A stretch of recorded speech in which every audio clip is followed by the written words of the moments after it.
This week, we have a new episode of The Acolyte to discuss and the return of House of the Dragon and The Boys. We are going to get into all of that with spoilers. So we're warning you right now, but I'm sure we're going to warn you again before we really get into it, which we're going to do right now. Welcome, everyone, to Flicker Effect. It is June 19th, 2024. I'm Dave Lott. Joining me this week is Bobby Jackson. How's it going, Bobby? Good. Happy Juneteenth. Happy Juneteenth. Also with us, Michelle Hillard. How's it going, Michelle? Hey, hello everyone. Happy Juneteenth. Yes, it is Juneteenth. There is tons of discuss. The month of June is basically now in full swing with all of the various shows for us to watch and talk about. And it's the kind of stuff that I know Michelle and I are like, okay, finally shows that we're like, okay, yeah, we're watching these like appointment television when we can, when they air, like that's happening. So, and the month isn't over yet. There's still like season 3 of The Bear that's going to drop this weekend too. That's this weekend or next weekend. Are you watching that? Yeah. She is. You guys are I watching am. The Bear? Somebody's behind. I'm All behind. right. But yeah, this month is like TV show month for sure. Yeah. Yeah. Like I said at the top, we're going to be talking about spoilers for these shows in this episode. That's the blanket warning now. And we are streaming this episode, by the way, live on YouTube. If you're watching this in the future, or if you're listening to the podcast version of this show, and you're curious to check out live streams from us in the future, check us out on YouTube, youtube.com/Flicker Effect. I mentioned that because if you are watching us in the future and not live, and you're like, hey, I don't want to watch, I don't want to hear spoilers for this show or that show, this one. We do plan to split this up into the separate shows as kind of segmented videos on YouTube. So you should be able to find those. If they're not up yet, they should be up very, very soon. So look out for that, again, if you're watching us in the future. That'll be nice though. Just jump to exactly what they want to hear us talk about. Yeah, no, I think that'll be good. Yeah. Well, let's get into it. And I figured we would start with the show that's now been around for about a week. And that is season 4 of The Boys, which, aired a week ago. And we got the first 3 episodes right when this new season started, season 4. Again, we're talking spoilers, so we don't have to hold back about anything. What did you guys think about it, Michelle? Let's start with you. Oh, me. Yeah, why not? Okay.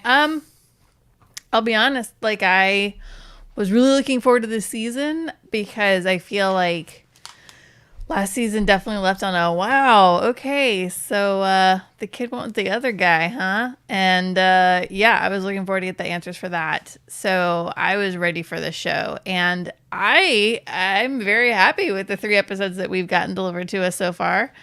I feel like while The Boys is always a very violent show, in a way, I kind of feel like it was a little bit not as violent these last 3 episodes, which basically just means it's going to be chaos moving forward. But it wasn't as intense. But what violence there was definitely heavy. We'll just say. But I think the storyline's moving along really well. It's kind of interesting to watch the character of Bobby Butcher basically go through the slow death that he is experiencing. And I'm sure obviously that's going to conclude next season in 5, unless some magical cure happens. But I don't know if that's I guess we'll just wait and see.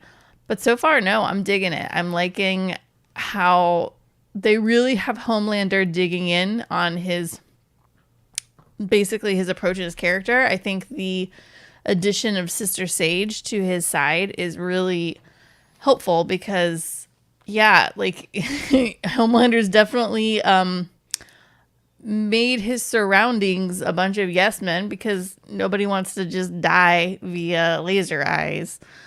And so, he's never going to get anything actually said to his face. So having her kind of be this, I don't want to say voice of reason, but more the honest truth, I think is very interesting for him to have brought to his attention. I think he values that a lot with her. So it's interesting to see them kind of butt heads every now and then. And I don't know. So far, as a whole, I'm digging it. I think it's been pretty. The first 2 episodes have been pretty subtle for the boys, but I have a feeling, knowing how the show goes, it's just going to amp up for the next few episodes.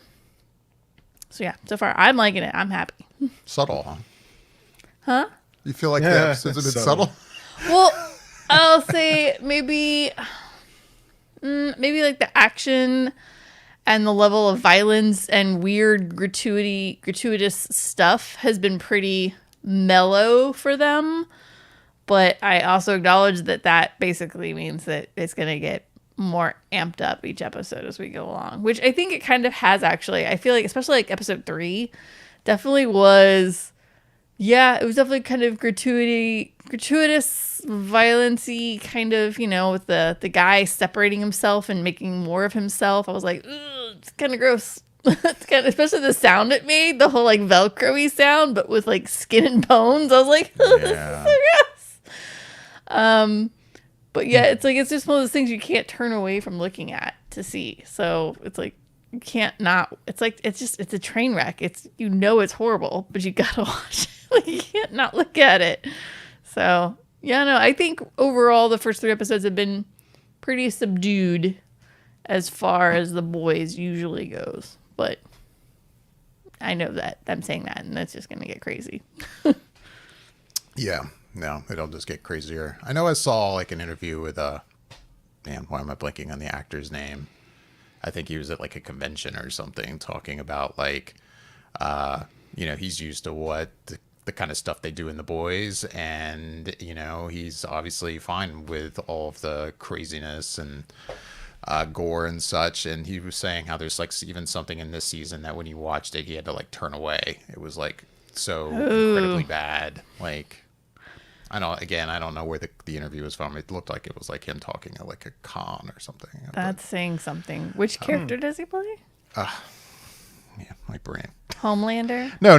He's not a soup. He's Jack Quaid? Starlight's boyfriend. Jack Quaid. Yes, thank you. Okay. Yeah. He's been really working the interviews, I feel like. I feel like I've seen him a lot more in interviews lately than I have the rest of the team, but right. You never know. Bobby, what have you thought of The Boys so far? It feels like it hasn't missed a beat. It really felt like once we went from last season, and then for anyone else out there who's had a chance to watch Gen V, it kind of filled in that gap left by The Boys. And so rolling from that and then now into this new season of The Boys, it just really feels like they just are picking up where they left off and moving us forward with the story. And for me, it's almost like I almost feel like with 3 episodes, we were spoiled in a way. I would have been fine with 2 episodes and save one more episode for another week, because now it feels like it'll be over that much faster just because we get that 3 episode drop. But all 3 episodes, I felt like every episode after they ended, I was ready for the next episode. So for me, it's just been great to get this show back and get to see all the shenanigans that they're always up to. One of the things that I didn't expect, and I thought about it, and they did this last season, I think, as well, but they always seem like within the last 2, maybe 3 seasons, they have someone in the show that you don't expect to be in the show. And it was either last season or the season before where Charlize Theron was in it. She was playing, I think, Queen Maeve, maybe, in the movie that they were making of the 7. And then this season, Will Ferrell pops up out of nowhere. I was completely thrown off by him showing up when they were doing this movie that was for A Train. And so I was just like, wow, okay, that's almost random. But then I have to remind myself that Seth Rogen is one of the executive producers of the show. So of course he knows a lot of decent people he could probably have pop on here. So yeah, but I just feel like the characters are are constantly moving forward.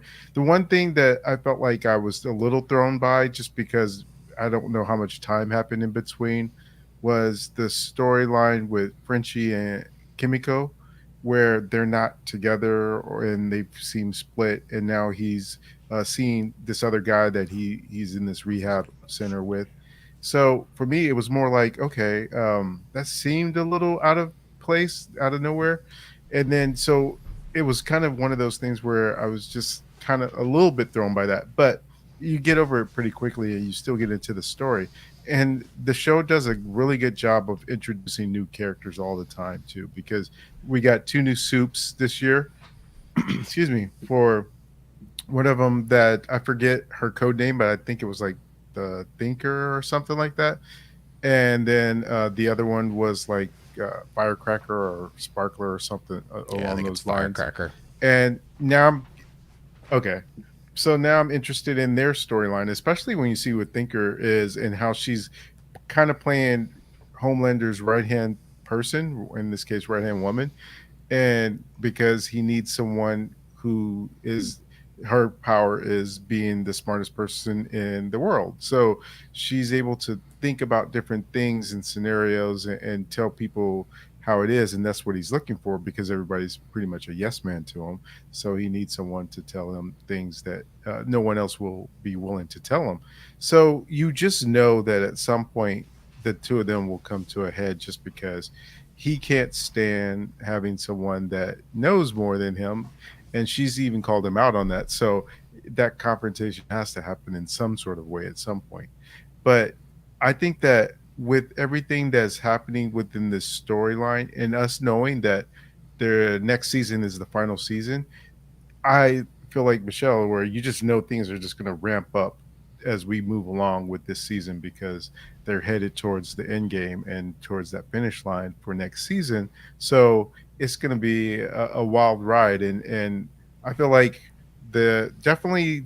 I don't know if everything has been quite tamed because not maybe necessarily as gory or as bloody, but they still manage to shock you every now and then, because the scene, like that centipede scene with, you know, him walking in and them walking in and he's split like that, and there's just running that train on each other of the same person. It's just like, uh okay, I didn't think it could get worse than an exploding penis, but yeah, yeah, they seem to He's about manage to be done. to.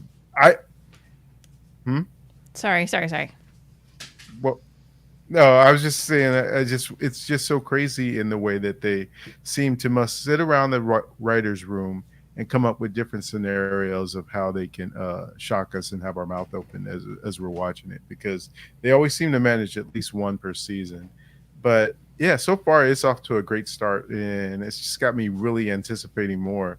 And I would say the only other thing that I thought was a little bit off, and I, I shouldn't mention it too much because I don't know what all is going on there, but the look of Mother's Milk is like different. He's thinner and has no beard. So he just kind of looks different. He doesn't look as imposing as he normally would, just because he's usually such a big guy. But outside of that, and then Starlight, I guess she looks different a little bit in her face.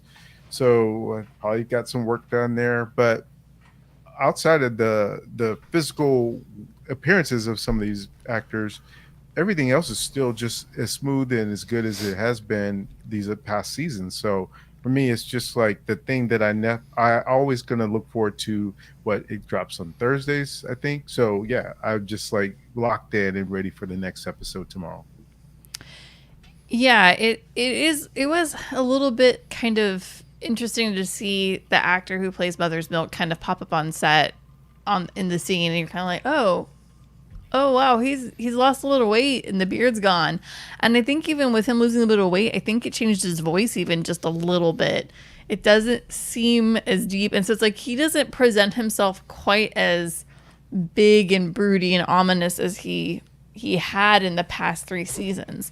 So yeah, that did kind of bump him that a little bit, but then you quickly settle into like, well, this is the way he looks now. It's fine. It is what it is.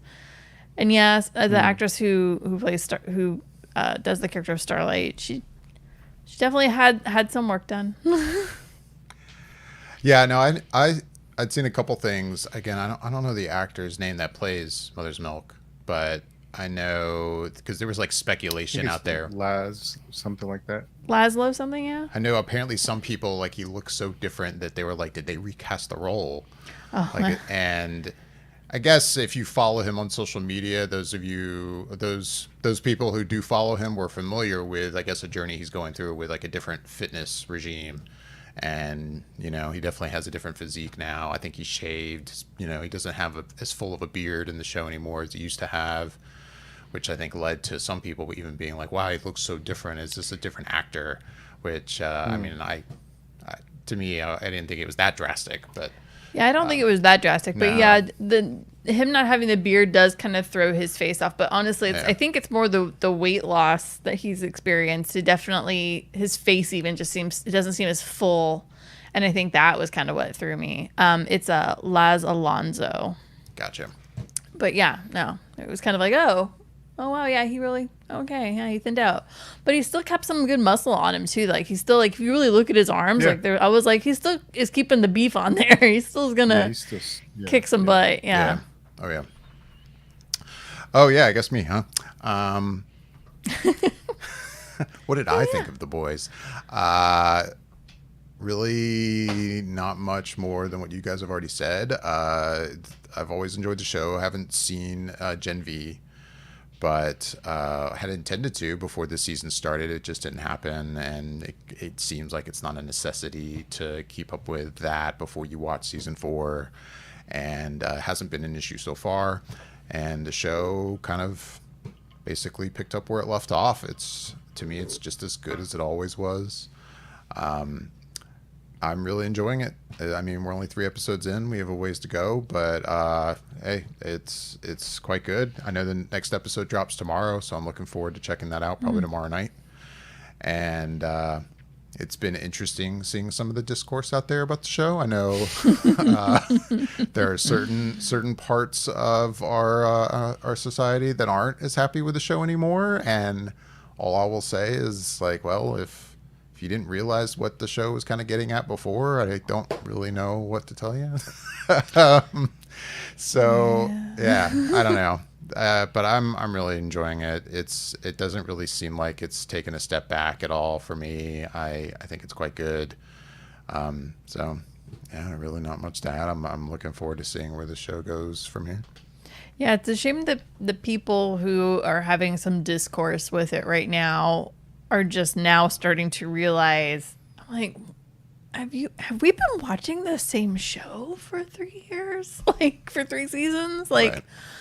I'm like, and you're just now catching, especially even towards the end of just last season. If you hadn't been paying attention, about halfway through last season, it really ramps up to where we are currently. And I feel like I'm like, did you not understand what was going on? And so it is interesting to see that I guess, which is for lack of a better word, discourse that we seem to have right now about the show. It's kind of fascinating in a way to like be like, wow, okay, I guess it seemed pretty obvious to a lot of other people, but okay, cool, sure. I will say, like, No, go ahead, Bobby.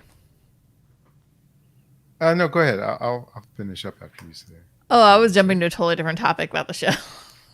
Oh, okay.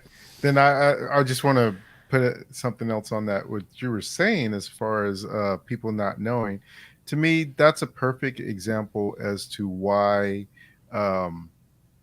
there's movies and TV shows that have to be overt and in your face about something, because clearly some people can't catch nuance or subtlety. Yeah. And so sometimes you just have to put it right there in your face and say, this is what this is. And then people can see it. And so sometimes when people are watching a show and they're able to guess who done it, so to speak, or guess what the thing is, To me, I always say, well, that just means you were probably on par with thinking like the writers, because there's probably a decent amount of people out there that didn't figure it out until they told you what it was. So I Yeah. just figure like there's a lot of people out there that need to be spoon fed, so to speak. Yeah. It's true. Well, what I was gonna say was, so Bobby sounded like he was kind of surprised by the centipede scene in the steam room, or I guess it was a dry sauna. Yeah. But Were you like expecting that shot, Michelle, when they opened the door? I wasn't like I know, expecting like, that shot. I was I had a thought of what I thought was going to be happening, but not that. That's not what you had envisioned. Agreed. Yeah, I mean, so like, No. I think overall, like for these first 3 episodes, as far as like really like shocking, like oh geez moments, I think that is definitely one of them. But I think for me, like the one scene that really made me go, oh, oh, oh, oh no, oh Jesus, no, it was honestly it was the Ryan's first save, and Oh. you know he has this this trainer, this actor that's in front of him, and he accidentally pushes him just way too hard, and I was not expecting the fly on the wall situation. And I was like, oh God, he's splatted. And honestly, it was kind of, I was like, oh God, there's no coming back from that. Like, No. and I felt so bad, like, because later there's this whole, like, scene where Ryan's there with Billy, and they're talking about it, and Billy's like, well, he'll be all right, right? And Ryan's like, no, no. Like, you can tell he doesn't want to, like, disappoint Billy by being like, yeah, no, I just murdered a dude. But, yeah, that was, like, I was like, oh, it's so painful. Oh, God. Oh. Speaking of him, a friend of mine was saying, he was asking my thoughts on the actor that plays Homelander's son. What's his name again? Ryan. It's the same actor, it seems. I know he's grown up a little bit, but now that he definitely has a lot more to do this season, for sure.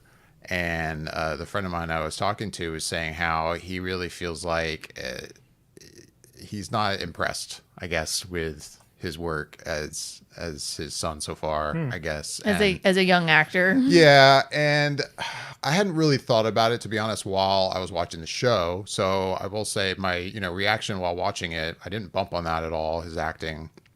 But I mean, I thought about it, and I'm like, I mean, yeah, there's no doubt that he definitely has a lot more to do in this show, and yeah, I mean, there's aspects to what's going on with him, like being torn about like being Homelander's son, but then also having this other father and where his allegiance lies, I guess, and maybe it could be a better performance. But I guess again, it wasn't something that I noticed as I was watching it. I was just curious if it was something you guys had any thoughts on.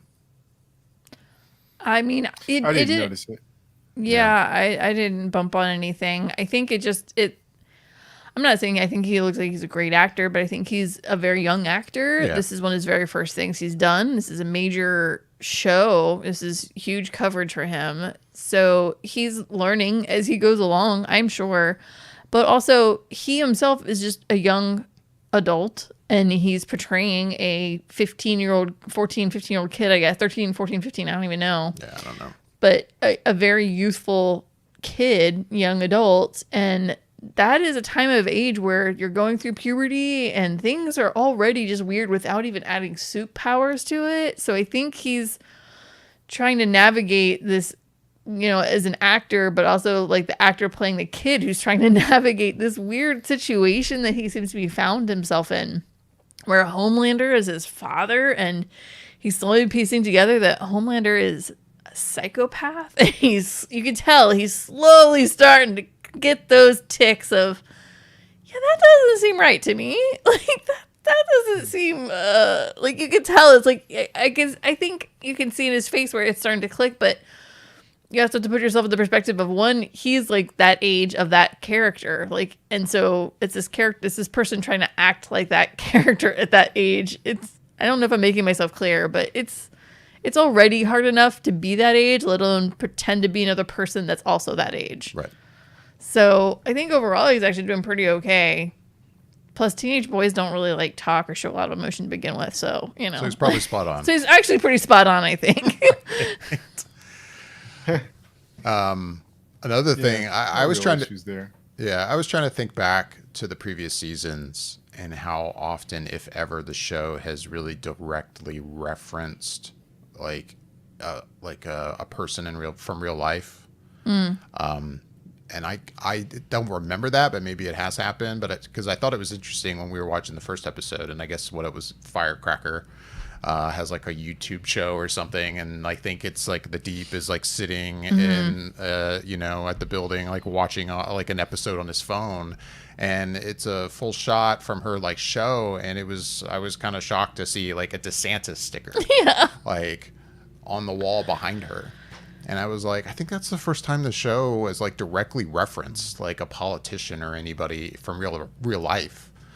And I don't know. I just, unless again, I'm forgetting another reference in the past. I thought that was interesting that they decided to like actually throw a legit reference in like that.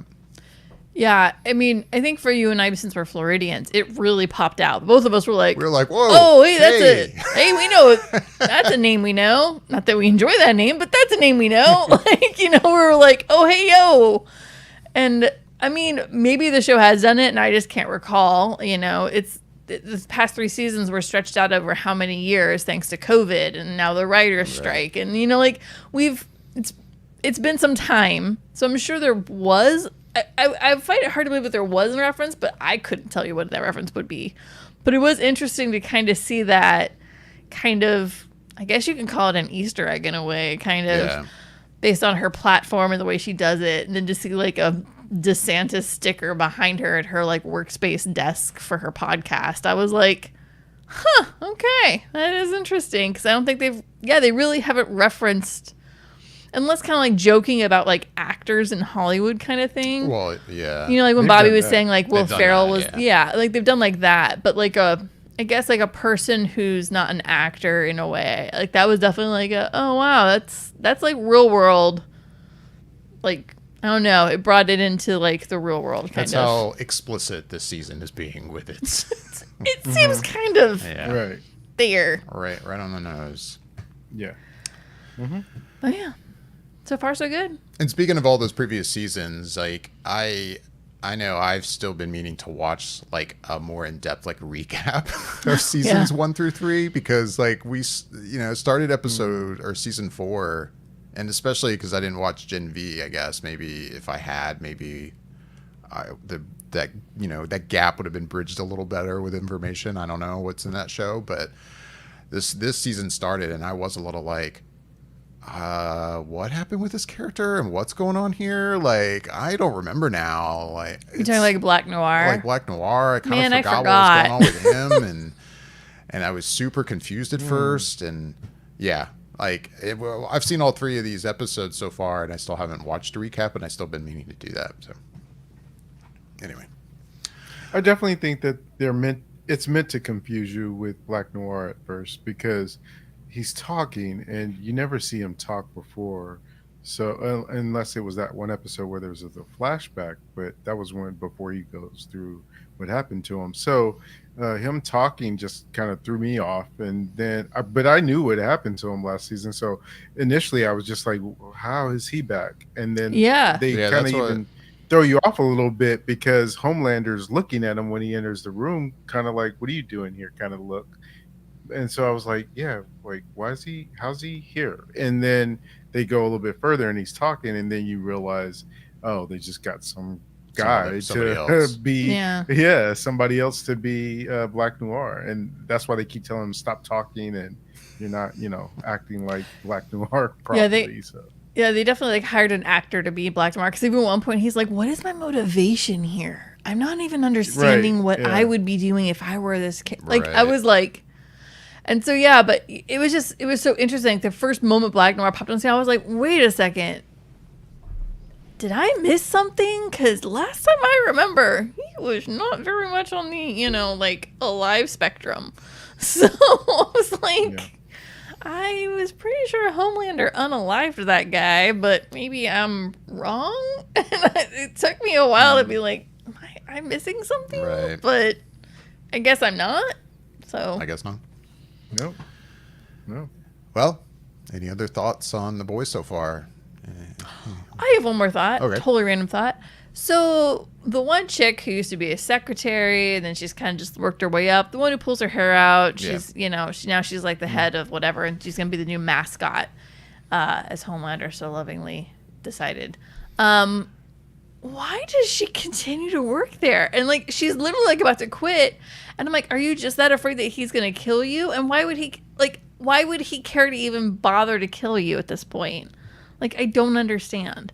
Well, now she's the mascot, so she can't quit. It's too late. But I don't know why Ashley. Yeah, like, why didn't she quit before that whole scene? Like, I don't understand. She doesn't like this job. Like, she just like the money. Not that she gets to enjoy any of it. So it's just so weird to me. Like, I'm trying to like mentally like understand her motives. Is it just money and being alive? What were you saying, Bobby? That's my guess. Yeah. I know. I just assume that she's just scared to death, and she doesn't want to do anything that would get any of them angry at her. Especially once you see that scene where even the Deep goes off on her because of the way the lady, the smart person, tells him like, you don't have to take that from her. Okay, yeah, there you go, Sister Sage. And so he's kind of like going at her too. So now I think she feels even more boxed in to where it's like, okay, if I make any kind of move to upset any of them, my life is going to end. And so she probably stays out of fear because she doesn't know what to do. Right. Yeah, I guess I haven't thought about it much, but I guess that has been what I've just assumed is going on with her, that she's just so scared. That I think at first it was like, once again, I don't remember the actresses, they're that character from like the first season who was like in her position, Elizabeth Shue's character, that she, she basically, once she moved into that role, she definitely would, the character was like, oh wow, like I love having this power kind of thing. But it seems like it's gotten to a point where it's just purely, I'm just scared, and I'm going to do whatever I can do to make Homelander happy, basically, and not die. Right. So, I mean, I get what you're saying, though. Like, in a way, given what Homelander has going on with him, would he really care if she just kind of disappeared? But right. I don't know. Would you test that, though? Would you test that, though? Yeah. Exactly. Yeah, I guess that's what it is. It's like, how many secrets do I really know? Do I know too much to quit? Right. Like, do I? I'm hoping I don't, but maybe I do. Yeah. Yeah. What about that politician's daughter? Like, so were those worms that came out of her face? Tentacle biting, like whatever Hydra. Like, those were like their own little like Hydra teethy things. Yeah. I was like, I almost want to like rewatch just that scene alone, just to like pause a frame and be like, what the actual hell just came out of that child's mouth? Yeah. Like, that was unexpected for scary stuff. Yeah, for like a superhero power. Is it, or did they just make her into a monster? Well, you do get the sense that that's kind of what the question is in a way, because even Huey has that conversation with her about, like, you gave this to your daughter, and she's thinking, well, it's to protect her because there's so many soups out there that like could easily harm her, and she just wants to protect her. But there's no level of accountability, as in saying, okay, we have all these soups out here that do terrible things. While I'm giving my daughter powers, I'm going to teach her to use them in a good way, as opposed to, oh, you just killed like a whole room full of people. Let's move on. Let's not even talk about it. It's like, okay, that's not good parenting. If you did want to give your daughter powers, you would think you'd want to teach her some level of responsibility with the powers. But no, she's just like pretty cool with the murdering. And it's like, well, what does that even do to what, a 13-14-year-old girl's psyche if she's already killing people? You see how it felt and affected Ryan. He had real qualms about, and plus he knew the guy, of course, but at the same time, it's still like he had some level of remorse for what he did to having killed that guy against the wall like that. Whereas this girl, she just seems like this was another day for her of murdering people. So it didn't seem Yeah. like she missed a beat after she did it. So yeah, it's pretty interesting where they'll go with that too. I mean, it really does give the argument of nature versus nurture a look see, considering Ryan was raised by his mom, who obviously put in certain morals and values in him. Whereas, yeah, then this Right. girl's raised by her politician mom, slash grandpa, who's in charge of the whole Vought situation. Like, you know what I mean? Like, the whole thing is just like, whoa, like, Yeah. it's totally a mind trip. So, yeah, this girl obviously doesn't. Yeah, she basically got turned into a monster. Yeah. I think it's kind of crazy. Anyways, Well, anyways, I'm rambling. I think that'll do it for our thoughts on the boys. Unless you guys have any last things to wrap things up before we move on. Any last things? Nope. Just looking forward to tomorrow. Yeah. New episodes on Thursdays. How many? Amazon Do we know how many episodes are in this season?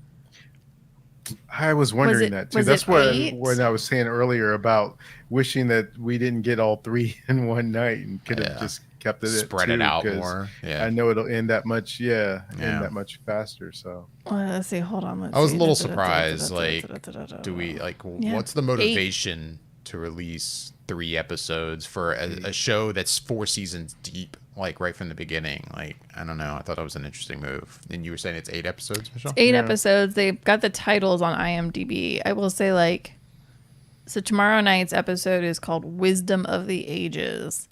But the episode for next week has a very interesting title. Well, we won't. So I won't spoil that right now. I'm just Yeah. simply saying, going, well, that's an interesting title. But I In feel like case you're tomorrow night watching, I you could. don't want to know. Yeah. Yeah, I could say tomorrow night is just Wisdom of the Ages is what it's called. But yeah, Thursday's on Amazon Prime, baby. Yep. With that, our next show to discuss, which came back to us after some time this past Sunday, and I don't know about you guys, very, very excited about, and that is House of the Dragon is finally back with season 2. Again, season 2, episode 1 dropped Sunday night. It's not only is it nice to be back in the world of Game of Thrones, but it was just nice to have an HBO show that I want to watch on a Sunday night. I'll be honest, maybe I just haven't been paying enough attention. I don't know if there has been like a new show that like HBO's been dropping on Sunday nights at this time slot, or throughout the past year believe or so. so. But it doesn't seem like it's ever been anything that has been like water cooler kind of talk kind of show. I mean, for a long time there, it felt like whatever, a show like a season of Game of Thrones would end on a Sunday with a Sunday night run, and then the next show would come like Watchmen or something, and it was like always something. I was like, oh, okay, whatever's on Sunday night, I'm watching, like White Lotus or what have you. Yeah. And I think because we basically got the last season of Secession right after, right? yeah, I guess so. Or was it Yeah. White Lotus right after? I can't remember. But they're right so now. One of quick. both.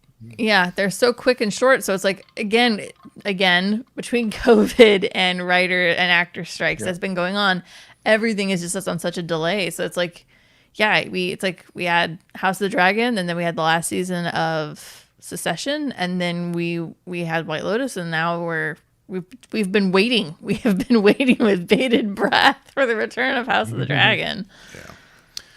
It's been a while, so it's back. I'm going to start off with saying one thing that I've already heard some opinions about it. Like, let's start with the opening credits, right? Yeah. Like, I think I talked about this last season, and I am still of the same mindset. Like, I am a fan of the fact that they continue to use the same theme for the show. It seems like there was some people wondering if it still might change up, which I'm kind of shocked that anyone actually thought they would change the music, like from season 1 to season 2. Like, I didn't think there was a chance of that whatsoever. And I still like the idea that they're using this Game of Thrones theme for every show, I guess, in the Game of Thrones universe. I say that, and I mean, we don't know what they're going to do with the next show. It's like Don't Get an Egg. I don't know if that's what they're calling it, or if they're calling that show something else.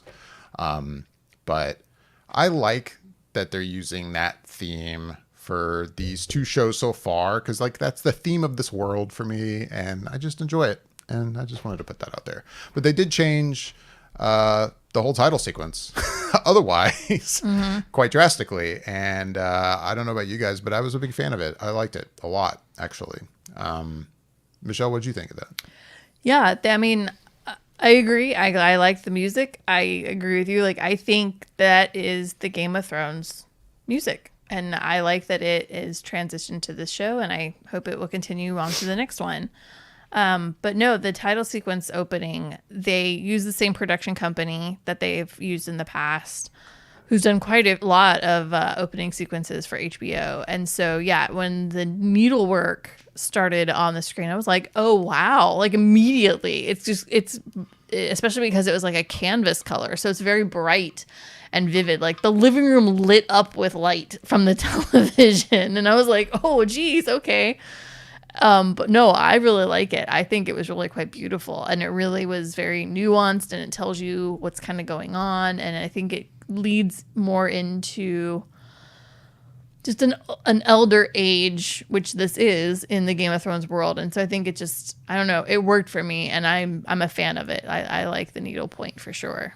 I hope that actually stays as the show continues, that they don't switch it back. Because I think the other one was fine, but it seemed very similar to the original Game of Thrones show. And it was kind of really dark. And there were times I was like, I don't know all these symbols all the time. I don't know all of the house logos, emblems. So there were times I would be like, I don't know what that one's supposed to represent, or the person is supposed to represent, or the house is representing. So this just seemed a lot more clear. You can go, oh, okay, that's Rhaenyra, that's this person. Okay, like you can kind of follow the story that it's kind of literally sewing together through the sequence. I thought it was really good. Yeah, exactly. I was going to say the season 1, like opening credits, for someone especially like me who didn't read books and isn't like super knowledgeable about all things Game of Thrones. I was watching the imagery and just kind of like, I don't know the meaning behind any of these symbols or what's going on. And at least this new one, I'm like, this is a little easier to follow, like this history of the Targaryens kind of thing it seems to be doing. Yeah. Bobby, any thoughts on the new opening credits? Like, dislike, care? Okay, so I guess I initially had a few different thoughts going through my head when it happened. First thought was the same way that you were thinking, in terms of they kept the theme song the same as it was from Game of Thrones. So I was like, okay, cool. I'm glad that's still the same. I like this music. I was curious to see if they would change it, because there had been I won't say how many people, but it seemed like I saw enough people who had issues with it being the same that they might have considered changing it. But I was glad to see that they didn't. So that was the first thought I had. The second thought was when you start seeing the tapestry and how it's being done, I was like, oh, okay, that's different. That's interesting. And then the third thought was, okay, well, let me follow along with what it's doing to see if it's going to reveal anything for the show or this episode, or what might happen in the future. And I can't say that I noticed anything, which isn't to say that there wasn't anything. I just didn't really say that I noticed anything in particular that stood out, other than it seemed like it was kind of telling this history of things and leading up to where we are. So there could have been stuff in there, but I'm not as deeply enriched in everything to know all the different places and the names and stuff, to know if there was something in there that should have been noteworthy. So those were my first pretty much three thoughts when I saw it, other than, okay, that's cool. I don't think I got overly hyped by the fact that it was different. And because I felt like if they do something with it and make it change each week, then I would watch it. But outside of that, I would probably skip right to the episode. So I felt like, okay, this was cool that they changed something within the opening credits, but I didn't get overly into it. And I think it was Michelle, and I could correct me if I'm wrong, Michelle, but did you send something in our chat a few weeks ago, maybe a couple weeks ago, in regards to there's one company that does all the opening sequences for a lot of these big shows. Yeah. So Was I forgot what the name of okay. the production So company is, but yeah, they did the one for The Last of Us, which is that, and that's an amazing opening sequence. They did the original Game of Thrones. They do White Lotus's opening sequence. There's quite a few. It's all basically all the there's a shows lot, that yeah. we enjoy right now. Currently, they've basically done those opening title sequences, and I think they do an excellent job of them. Honestly, in my opinion. And they were like a company that I guess was kind of unknown, and then HBO reached out to them for Game of Thrones season 1. Way back when, and so they've just catapulted basically. Yeah, and so I guess that was my fourth thought. It was like, is this must still be the same company? Because then I was thinking about how this kind of it doesn't look similar, but it gave me the same sort of vibe as when I was seeing something like Shogun, or even Oh yeah, they did Shogun too. um, yeah, or what's the show on Apple TV? Severance. For some reason, that popped in my head as well. So I don't know if they did that one, but it just kind of, I can see how if they didn't do it, then there's other companies that saw what they're doing and they're starting to have these kind of openings now to different shows. Because even when I was watching, I want to say it's a new show on Apple TV with Joel Edgerton. That has an opening that's kind of in that same sort of vein. Dark Matter. So it's like, oh, okay. Yes, thanks. And so it's like, okay, now all these shows are starting to have a similar sort of opening kind of thing. And we had almost seemed like we had went away from like openings for a little while to where it was just almost just the name of the show and a tone or something. Mm-hmm. But now we're having these opening sequences that are similar in a way. Kind of like Acolyte is doing, which is no real title sequence at all. Yeah, it's really interesting to see. Yeah, as a society, I feel like we were starting to get away from title sequences, and now because of certain companies making really amazing title sequences, we've kind of gotten really back into it. So there's one company that seems to do the ones for the Apple shows. They did like the Morning Show, Severance, and gosh, I can't think. I want to say it's the Dark Matter one, or maybe it's what's the one that was Silo. So those are done by one production company, but then this production company does a lot of the HBO ones.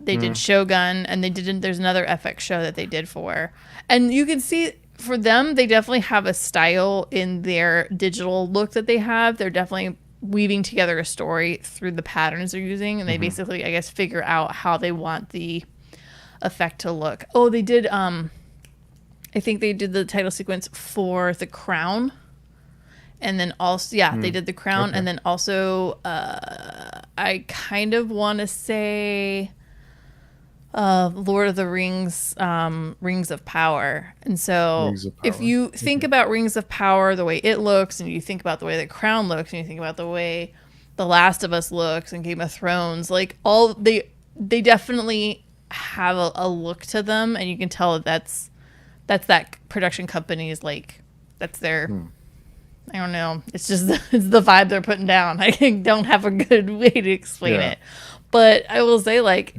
they're very creative. I think they look really nice, and I know that even though they are kind of similar from show to show, they're very distinctive and they own the show that it's representing, which I think is really nice. And I mean, not to keep going on a tangent, but I'm looking forward to each new episode that we get for House of the Dragon to see the tapestry change just ever so subtly for things that could happen in that episode. So I will be watching the title sequences for each of the next 7 episodes. Yeah, I'll be curious if it changes much, like based on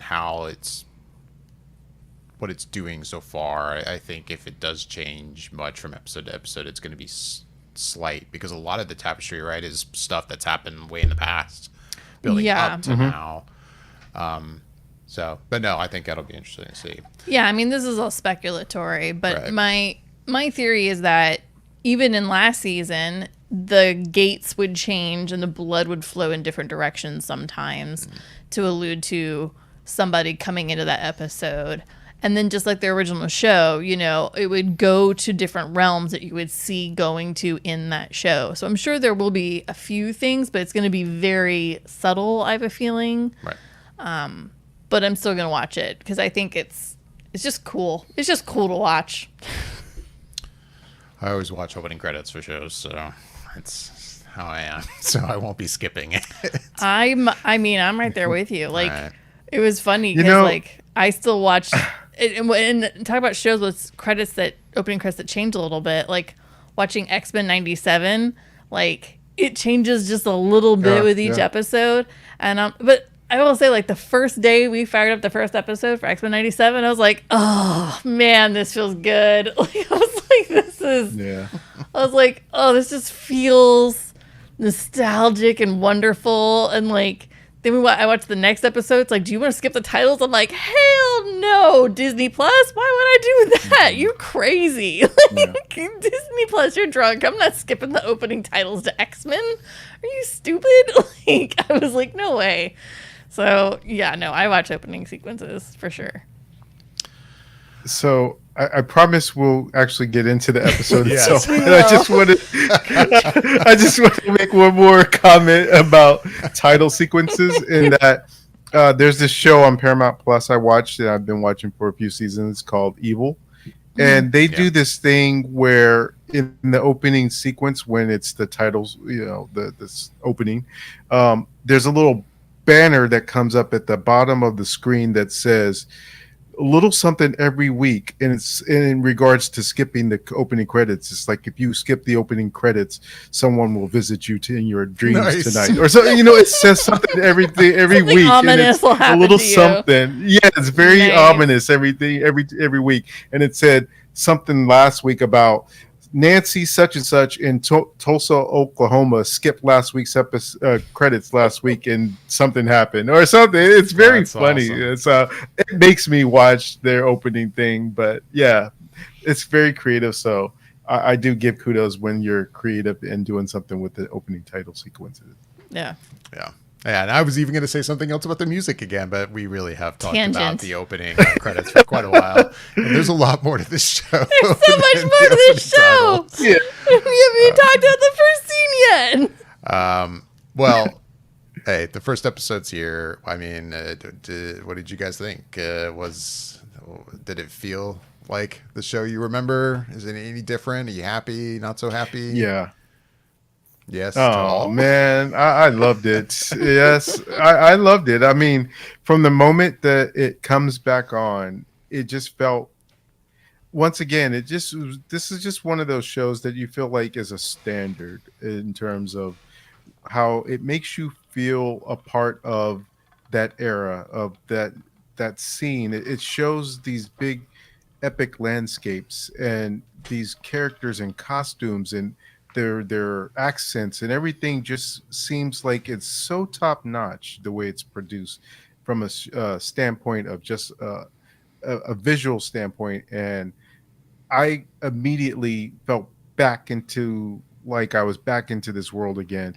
And then of course that opening sequence when they're in the north and they're at the wall, and I could honestly watch what's his name, Kragan Stark, something like that. I could Kragan. watch a show with him because he was great and he didn't do much but talk. Right. So, but I was like, he seems awesome. I would like to follow a show with just this guy and see what he gets up to at the wall. But yeah, it just felt like really coming back into this world. And again, just the debauchery and everything that they get up to is just embedded in this show. And you would think, okay, some shows when they get back, they kind of start off slow and ramp up, but they come out swinging, and you get caught up in the every aspect of this show. Just from, it doesn't have to do much. There doesn't have to be a ton of action going on. There doesn't have to be a ton of anything going on, but dialogue sometimes, and you're just completely hanging on every single word. And they do it so well. And it's just, obviously they have a level of source material to go off of. So that's always helpful. But just in general, just the way it plays out, you just find yourself so invested. And within this episode, you really, for me, I was really waiting to see what Rhaenyra was going to do and see how they wanted to come back at the House Green because of what happened to her son. So for me, just getting that answer in the most gruesome and vicious way is satisfying just to come back to see and like, okay, here we are. We're right back into it again. Let's go. Let's water cooler Mondays and waiting for Sunday nights to come to where you get to see the new episode of House of the Dragon. Is what I've been waiting however long for, and knowing that it's back now.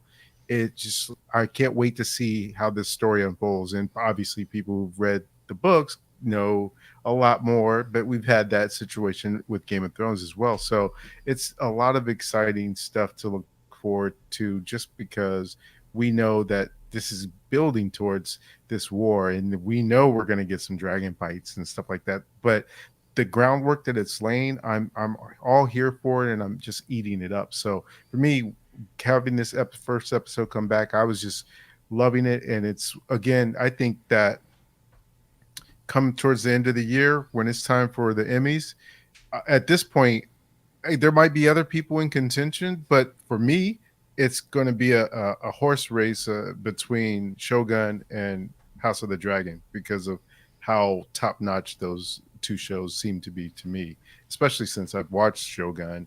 And even just this first episode of House of the Dragon, it's just coming back so strong that, yeah, I could easily see there's going to be some competition between those two going forward once we get into the Emmy race. Michelle, what'd you think? Yeah, I mean, I hate to just echo what Bobby said, but I know I loved the episode. I thought it was really good. It was eerily comforting to like be back at Winterfell and the Wall, and like even just to hear the Stark kind of talk in that Northerner Stark kind of like accent that they have created thanks to Sean Bean. Like, it was just like, oh yeah, okay, this is nice. Like, I mean, yeah, we are looking over the wall and looking at the vastness of the wilderness, and we know what actually will lie in that wilderness within the next couple hundreds of years. But it's cool, it's great, like it's fine. Like, it was just kind of comforting to be back in that realm. But what was interesting was just, I think what was kind of nice was realizing pretty quickly, you know, where it was picking up from the last episode at the end of season 1. And I was like, oh wow, it's only been like a day or two, like, since we left. Like, I was like, oh my gosh, this is so fast.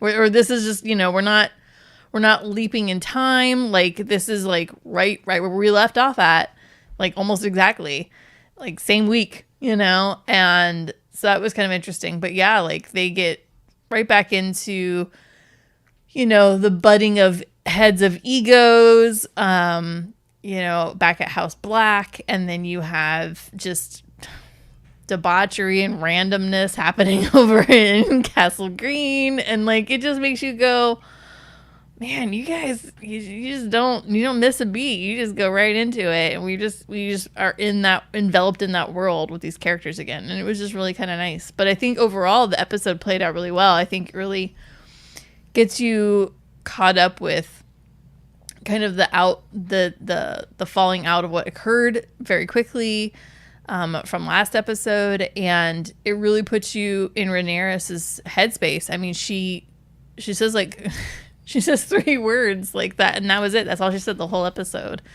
And it puts you in her emotional state, I think, pretty quickly. Like, just watching her go seek, you know, what she needs to have as proof for her dealing with her grief of her son.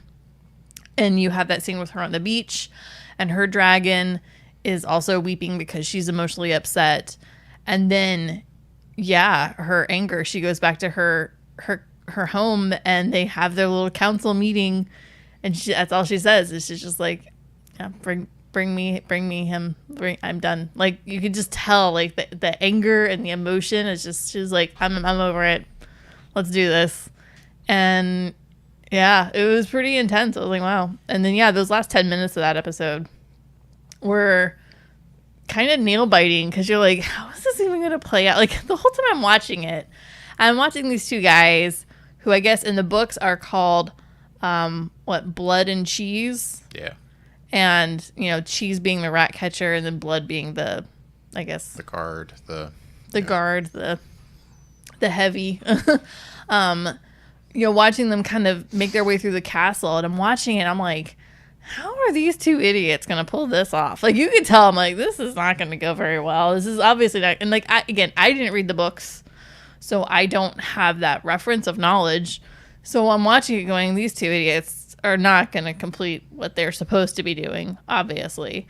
And then very quickly, it's like, oh, wow, they're really not doing what they're supposed to be doing.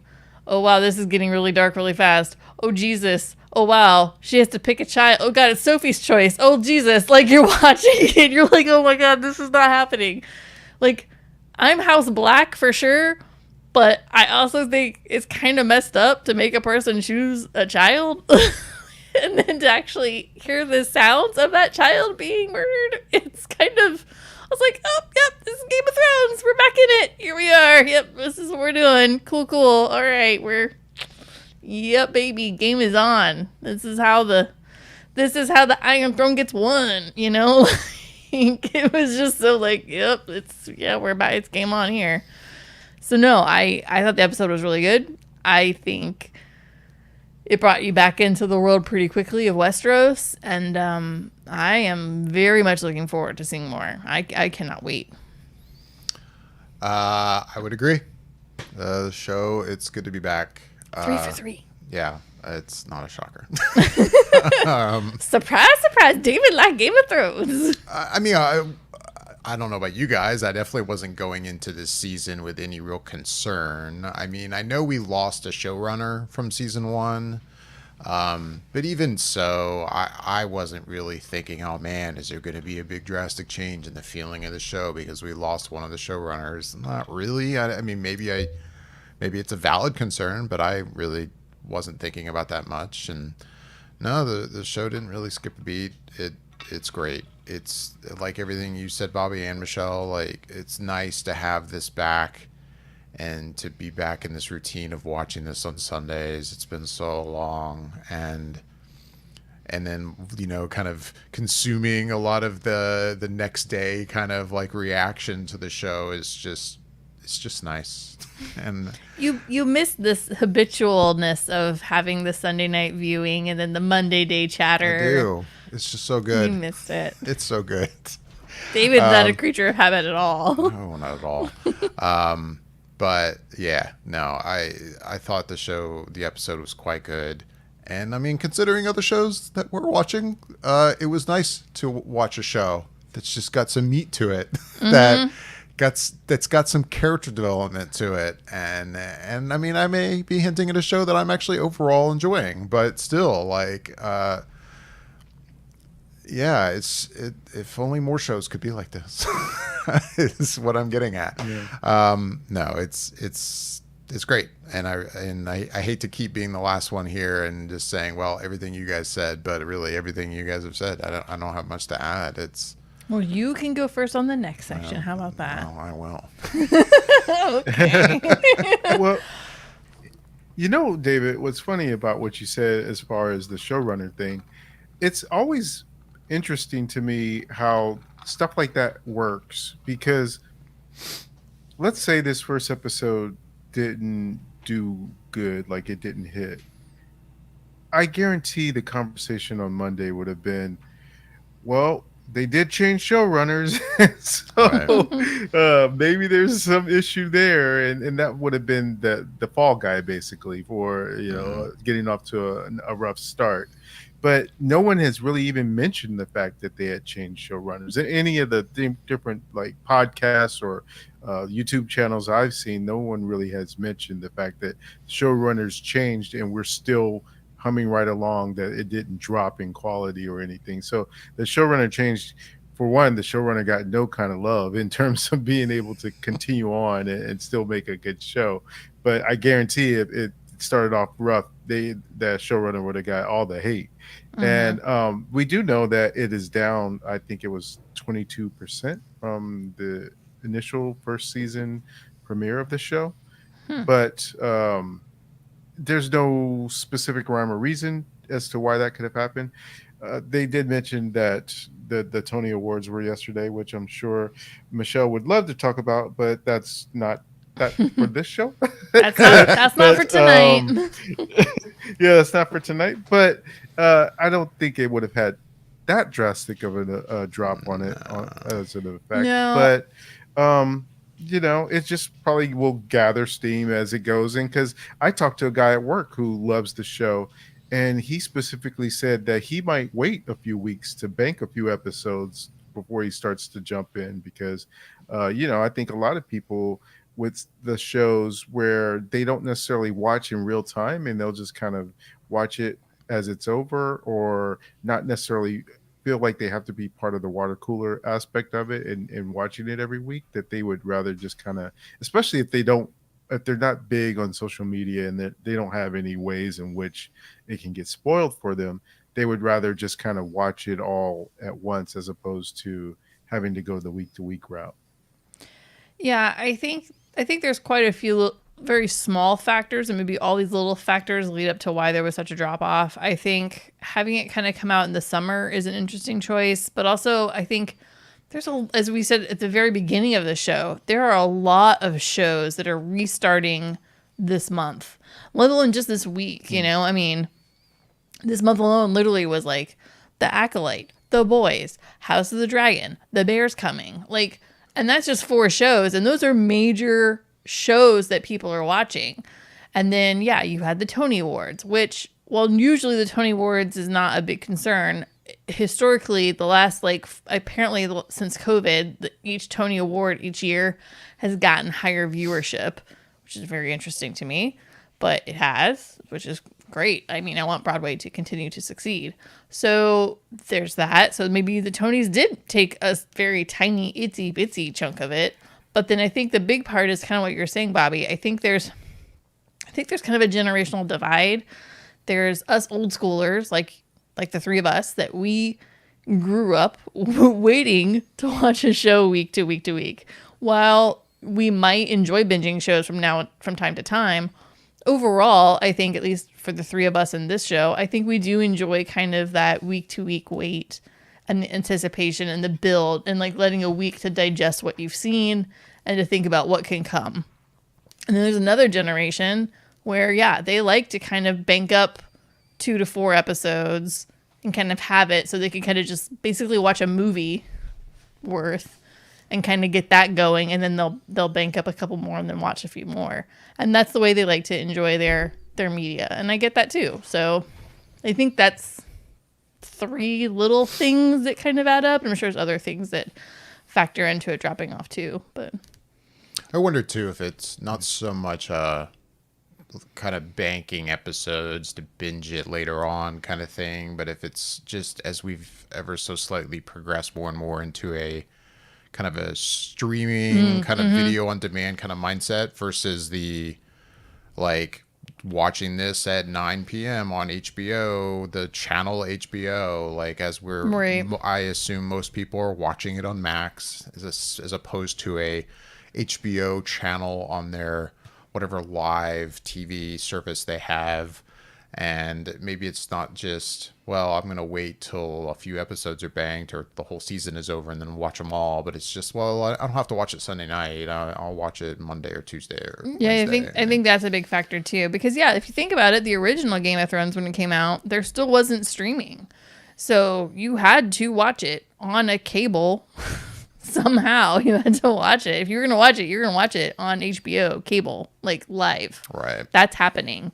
Later seasons of it, streaming came along. Yeah, I don't remember when HBO Go came along, but it was, I think it was at least in its 3rd season before HBO Go came along. And so, yeah, I think that's a big factor is now with the advent of streaming, You know, if you're like, oh wow, you know, I have tickets to this sporting event on Sunday night. Oh, House of Dragon. Oh, I guess I'll have to watch it on Monday. You know, like I think that's a factor for sure. I agree. And I mean, no shade at the Tonys. We were watching the Tonys, and I Right would up love to to 9 watch o'clock. the whole episode, but I have a hard time believing that was a big factor in the viewership of House of the Dragon. But I could be wrong, and I hey, don't- that's great for the Tonys. Yeah.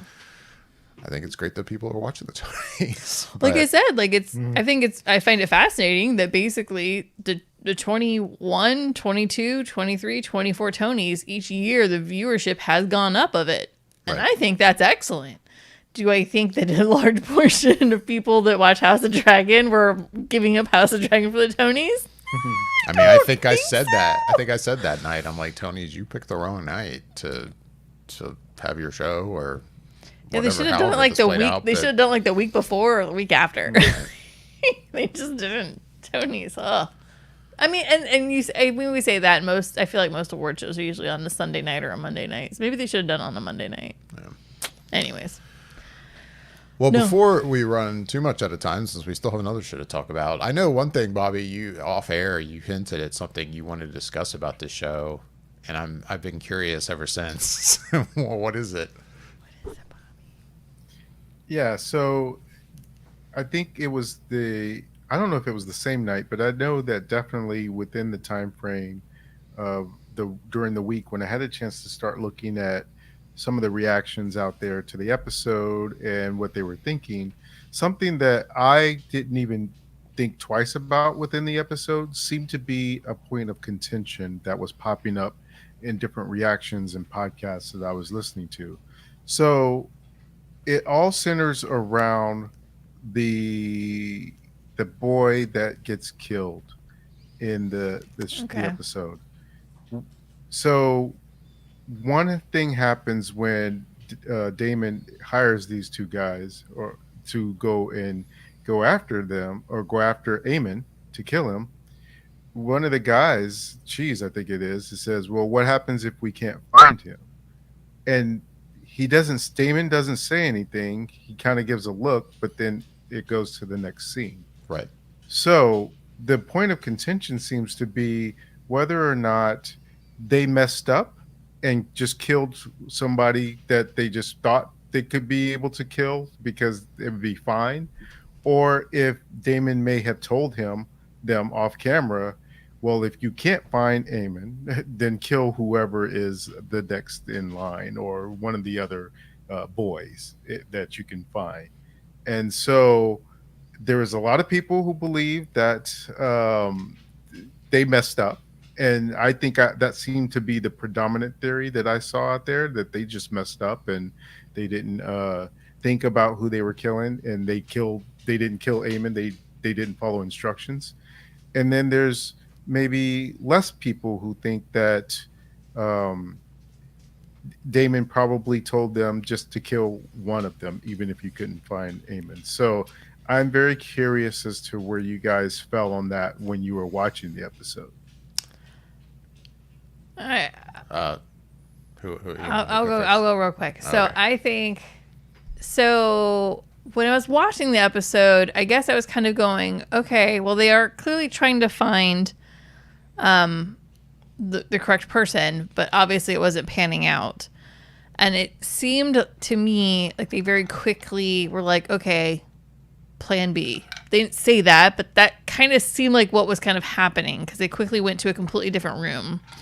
Like they clearly made a judgment call very, very swiftly. And I think what sealed it for me was when the one kind of was like, oh, a prince for a prince. or son for a son. Or a son for a son. That's what it was. And while that could be taken for the other way, obvious, the main way, it could also just be, this works too. Now, whether or not that was just their interpretation or Damien actually saying something to them and we just didn't see that scene, I don't know. I don't know. I think that'll play out probably pretty soon because I have a feeling he's going to have to answer to Rhaenyra pretty soon for this F up. So that's going to be interesting. But I think they basically, I don't think that I don't actually think that they messed up. I think they were kind of, in a way, it seemed like, oh, this is the best we could do is we're just going to kill this kid. But I think it was like, oh, this is the best we're going to do. It's kind of like, okay, well, plan A is not working out. We're going to plan B and we're just going to kill another kid. I mean, that's basically, I think, the way as I was watching the episode, that's the way I interpreted what was happening, that they weren't finding him. I definitely don't interpret it as just a mess up, like they weren't paying enough attention about who they were supposed to kill. I really don't buy that argument at all. I took it as they can't find him, but hey, this is a son in the line of succession. And it would be a good kill versus, Not. Now, because I have heard this, like, argument, I guess, since, not argument, but I've heard this theory since the show has aired as well. I think it was brought up on the official Game of Thrones podcast.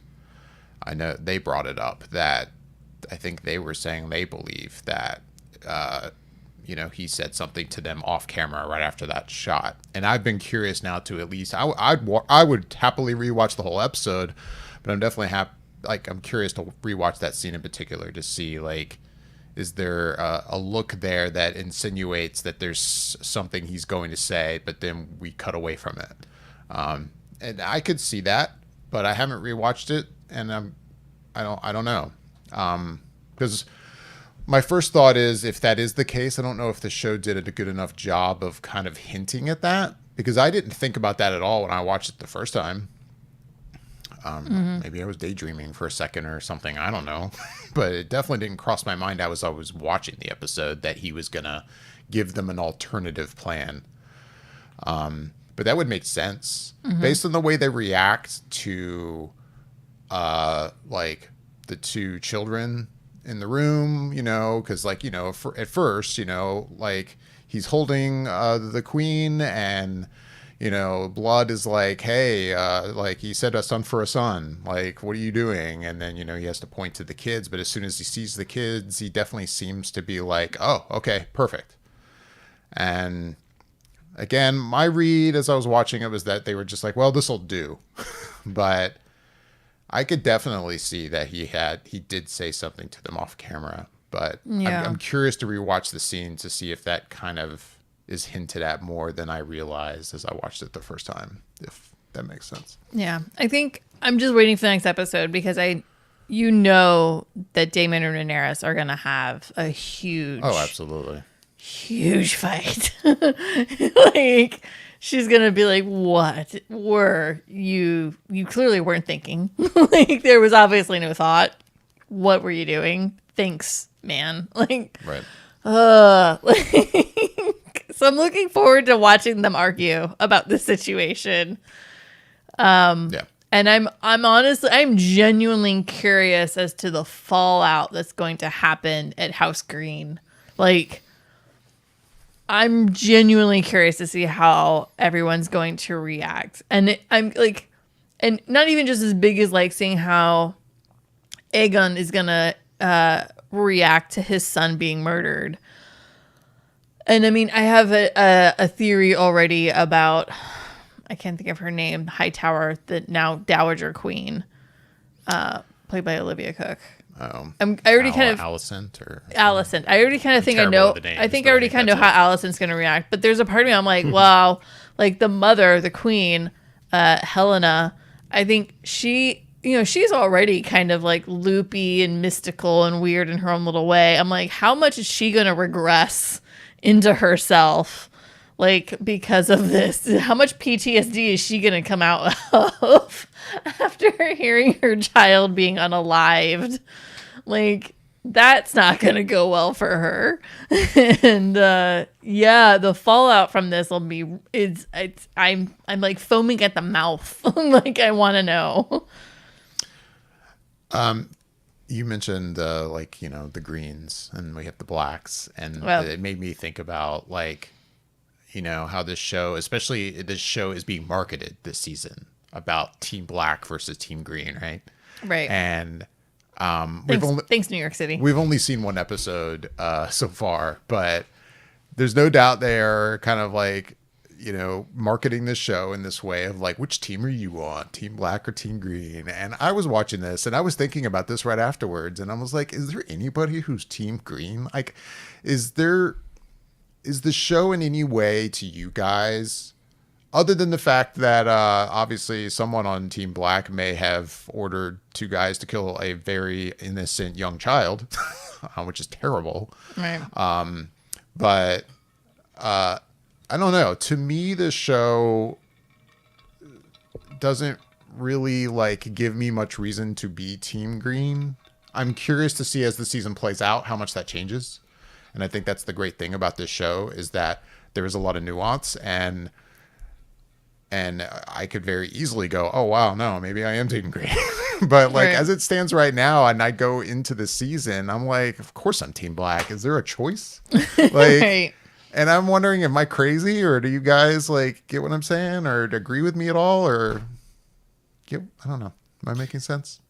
I mean, yeah, it seems very much set up for you to be Team Black, even just from the first season, and even because from the audience perspective, we know what Viserys had said to Allison, Right. or not Allison, Not but Allison, to but Rhaenyra. Rhaenyra. Yeah, and so we know, and so you can't help but to be Team Black from that perspective. Now, as you said, things can change, because if you've watched Game of Thrones, you've seen characters you hated that you start to like after a while, because they do things and they start to have some sort of redemption arc. So anything can change. Good characters can go bad characters can go good, all those things. But as it stands right now, to me, the only people that are Team Green are either trolls or psychopaths. So I really don't know why you would ever be Team Green at All right, this so point not right crazy. now. But maybe they set this whole Team Green, Team Black up because they know what's coming, and that there will be Right. more of a reason to feel like you might be more one side than the other. But as of right now, no, I just can't see why you would be Team Green at all. Yeah, I mean, the way the show is given to you, how can you not root for Team Black? How can you not want that house to be the house that continues on? Now, I'm saying all this, again, I never read the books. I have absolutely no idea what the heck's going to happen. Maybe people that have read the books are like, I don't know why anybody would be on Team Black, because obviously Team Green's the one that continues on through the lineage. And they might be on, they might just know that. I don't even know if that's the way the books go. Again, I'm totally speculating. So, but yeah, like, I don't know why you'd be Team Green. And as far as like characters with, eventually getting redeeming arcs, that does occur. I still think I would like to yeet Sir Christian Cole into the mouth of a dragon. But otherwise, like, He's pretty awful. oh my God, He's he is awful. the worst. He's awful. I effing hate Christian Cole. He's such Yeah. a He's a hypocrite. He's such a hypocrite. Says one thing and then he does another. Repetitively And same does with another. Allison. She calls out Rhaenyra for one thing, and she does the exact same thing. So she's just as bad. And but Allison's a yeah, hypocrite.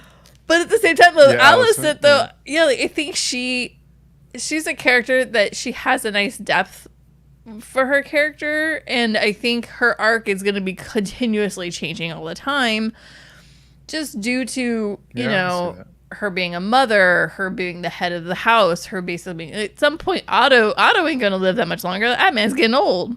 So, she's kind of carrying on this Hightower lineage, basically. So, and I think deep down, Alicent and Rhaenyra really do want to be in a better situation with each other. I don't know if that's going to come back after the way this last episode just ended. It could be a very rough road, and I doubt that it's going to happen, because I feel like that bridge didn't just burn. I think it completely imploded and is completely gone. But we'll see. Maybe they will rebuild that bridge. I don't know. And that's what's interesting, is because the way that they write the show, the characters do have room for growth, a lot of them. and they are very interesting and fascinating to watch as the series continues on. So it's yeah. It's Game of Thrones, baby. I mean, it's really, I hate to just be like that's the default, but it's the Game of Thrones. You either are in the game or you're not. Like get your head into it because stuff gets real quick around this place. That's for sure. So, yeah. And I will say because I didn't really give my point of view on that whole thing with the kid getting killed. Oh yeah, I was I curious did about that. see when I watched it, my initial thought was that Damon told them that if Oh, you you don't see Aemon, then just kill whoever else you can get your hands on that's part of the lineage that could be king. And so, just because of the way to me it cut, and because as soon as the scene cut, I was like, "Yeah, what happens if they don't find him?" So in my head, it was a question, and it like didn't get you're already in answered the by him in castle. that You're already moment. doing So this. yes, yeah. So I was like, so he didn't say anything. So now I'm left to wonder, what would they do if they don't find him? Right. And so I was thinking that, and then also knowing Damon and how he is as a character, he is quick tempered and flies off the handle and impulsive about a lot of different things. So to me, it makes perfect sense that he would just be like, well, if you don't find Aemon, then kill one of the other sons if you can find them. It's he's an interesting character because it's like on the surface it doesn't seem like he grieves any of the deaths that have occurred in his life, Yeah, but at the same time I think this is the way he deals with grief. He's yeah. vengeful and he has anger, and I think this his way of dealing with it is to get revenge. And so for him, somebody in that castle needed to die. Like, Yeah. I'm sure for him, he I, was like, obviously, I want to go after this one, but I'll take what I can take. Because I think for him, that's the way he deals with his grief. That was going to make him feel better. But now he's going to I have to go will back to say, his wife. yeah, and that's going to be a big blow up. But Oh, I can't the one wait to thing watch. that I will say too is that even though I didn't necessarily see that coming as far as the young child being killed, you always feel like you have to brace yourself for at least one unexpected main character death when it comes to the Game of Thrones series and now House of the Dragon. So I feel like I'm going to be bracing every episode because they come randomly. It's not like, Yeah. oh, the season finale, someone's gonna die. No, they don't wait till the season finale. They do it whenever in a random episode, at a random time. So I'm just waiting at some point that one of these characters we won't be following their journey any longer, and it'll be like a big shocking kind of thing of a death. But Yeah. I don't know who it could be because it could literally be anyone. Ned Stark proves that it could literally be anyone at any time. So I'm just waiting because I know I know it's coming at some point. You're either playing the Game of Thrones or you're not. And you're not, you're probably going to die. But yeah, like I said, like Otto Hightower's getting old. So we never know what's going to happen there. And Otto, he, little Otto, he's old school. And the new king, he's not. So yeah, that could go. He could bye his grandpa pretty. I don't think he would blink an eye if he wanted to do that. And then, I mean, obviously, I have no warm feelings for Sir Christian Cole. Like I said, that dude could get yeeted into the mouth of a dragon at any point in time, and I'd be fine with that. So that could happen, and that'd be fine with me. But you never know who's gonna die. I think the one death that is as weird as it sounds, it's probably gonna be like if it happens, it's gonna make me be like, man, I love that character. It's gonna be the queen that never was, honestly. Like, if she dies, all I could say is I hope she goes out in a blaze of glory on the battlefield on her dragon. Because if that woman dies any other way, it's just not going to be dignified. And it just makes me so like, God, please don't kill her. And like, she deserves just the best death. And I know I have a horrible feeling she's going to get a death be it this season or next, but like, man, it's got to be good. Like, if it's not, I'm gonna be so bummed. Don't die in a stupid way, please. So I agree with you there. Like, you started saying that, like, about like, oh, if there's one character that I'll be so upset on, and immediately my brain is like, who could she be talking about? And as soon as you said her, I'm like, oh yeah, no, she's a badass. she's a badass, dude. And yeah, no, like, I agree. I would have a hard time. This show is definitely the one show that has proved itself that is willing to do anything, and there's no, there's nothing holding the show back from doing something just crazy. But I agree. I'd have a hard time believing they would give her a death if she is going to die that is like pathetic, like a rat just kills her in her sleep or something, like I just, Right. but you never know. Yeah, the Game of Thrones, baby. It's tough. Westeros is tough. It don't play. Yeah. Yeah, sorry, I had to step out for a second, so I missed a little bit of what you guys discussed, but so far I don't think we really have anything to add unless you guys do about House of the Dragon so far. Winter is coming. I have one other question. Yeah, go which ahead. is it's in regards to the line of succession. So let's say his son didn't die, was it Aegon's son didn't die? If Aegon dies, does his son become king, or does Aemon become king because he's the oldest brother after? So, if you're going by British rules, technically the king's son would be the next in the line of succession. And if there's no son, and again, I'm going based off like British monarchy here. If there's no son, then it would go to the next male sibling in the king's line. So then it would go to his brother, to Aegon, right? The names are Aemond. So it would go to Aemond. But from what I understand, the king and queen actually end up having 3 children based on the books. Spoilers, Michelle. Spoilers. That's a spoilers that was given to us actually, I think, by HBO. So I was kind of like, okay, I'm cool with that. Yeah, apparently there is another child for them. They're gonna have a rainbow child. That's horrible. Sorry. Yeah. So apparently that's happening, but no, technically, I guess if you go off British rules, that's how it would go down. But as we know in Westeros, I guess a female could technically be the next in line. So I guess in theory, I guess his daughter could get it over his brother. But I guess he'd have to make that declaration. But we know how well that went for the last female. Well, last 2 females, technically. So, hey, we're just killing it out there in Westeros, us females. Right. Well, if that's all you guys have, I think that's going to do it for our thoughts on House of the Dragon. Yeah.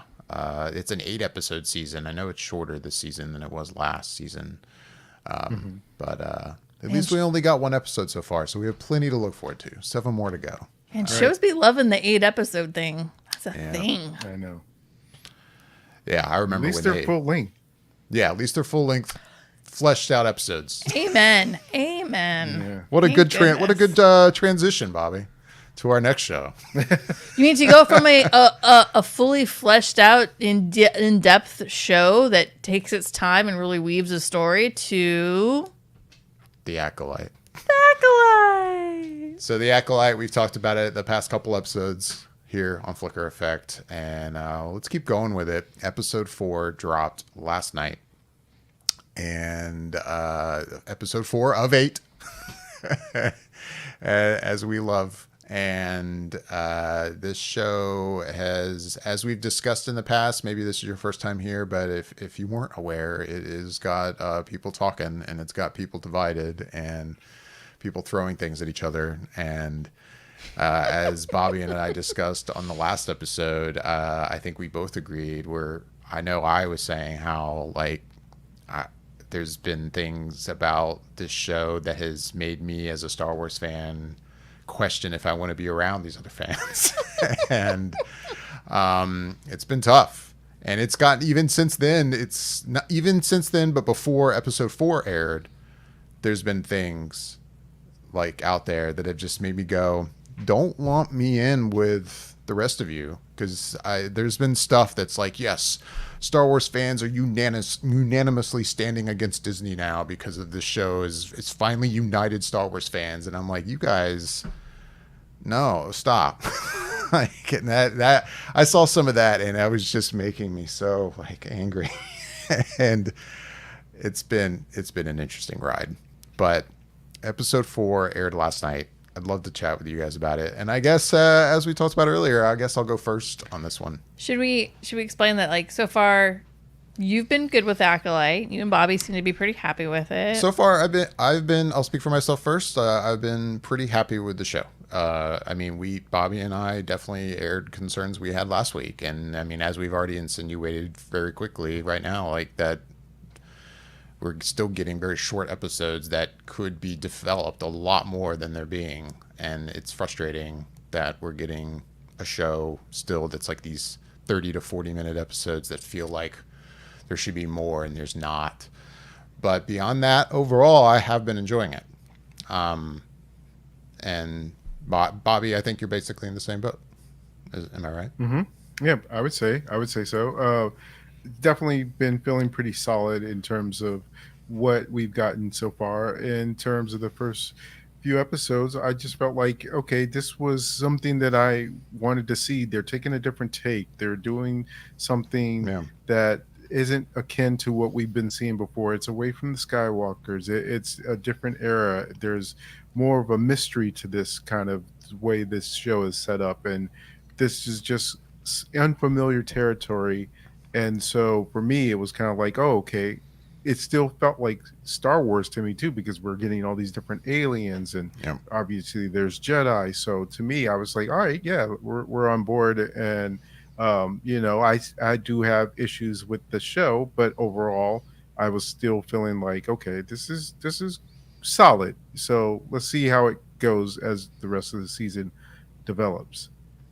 But Michelle, to catch everyone up, how have you been feeling about the Acolyte? I do not hate the Acolyte. Let me be very clear. But I do have issues with the Acolyte. A lot, kind of as a production, I have some issues. That's where most of my issues lie. But my issues definitely are not in this one, this category of what are apparently Star Wars fans. So I've been told that they are. The hatred that is coming out of that wing, I'm not there. That is not me either. So I'm not loving the show. I'm not hating the show, and I'm not hating Star Wars. I do have issues with some things that Disney has done with Star Wars as a whole. But the Acolyte has me. There's things I like, there's things I don't like. I've basically kind of been waiting for episode 4 to kind of really develop more thoughts on it. So I don't want to say like I'm on the fence. It's not like I'm on the fence. It's fine. The Acolyte is fine. All right. That's where I'm at. At least, You're in the Acolyte is fine camp. I'm in the Acolyte is fine. It's fine. There have been worse Star Wars shows. And there have been better Star Wars shows. Well, as for my thoughts, I guess, on episode 4, I'll begin, since you guys have been starting on the last stuff we've been talking about. I watched the episode last night, and I will say I think it's my least favorite so far. And it's for me, it really felt like the reason for that is mostly about the pacing of a short episode, of an episode that is way too short. And this was the perfect example for me of like the Acolyte not. I mean, again, we've said this before. You can make 30-minute episodes, have a show that has 30-minute episodes, and they feel like a fleshed out good episode. It can be done. But this isn't doing it for me so far. Or at least this episode 4 was the worst example of it. Like this episode ended not just because the episode ends, and again, we're talking spoilers, not just because the episode ends on a major cliffhanger, but as the episode progressed in the middle of it, it felt like we were just moving maybe a little too fast. And things like, for instance, there's a scene with May, and I forget the character's name that she's kind of tagging along with, that's been helping her. I can't remember.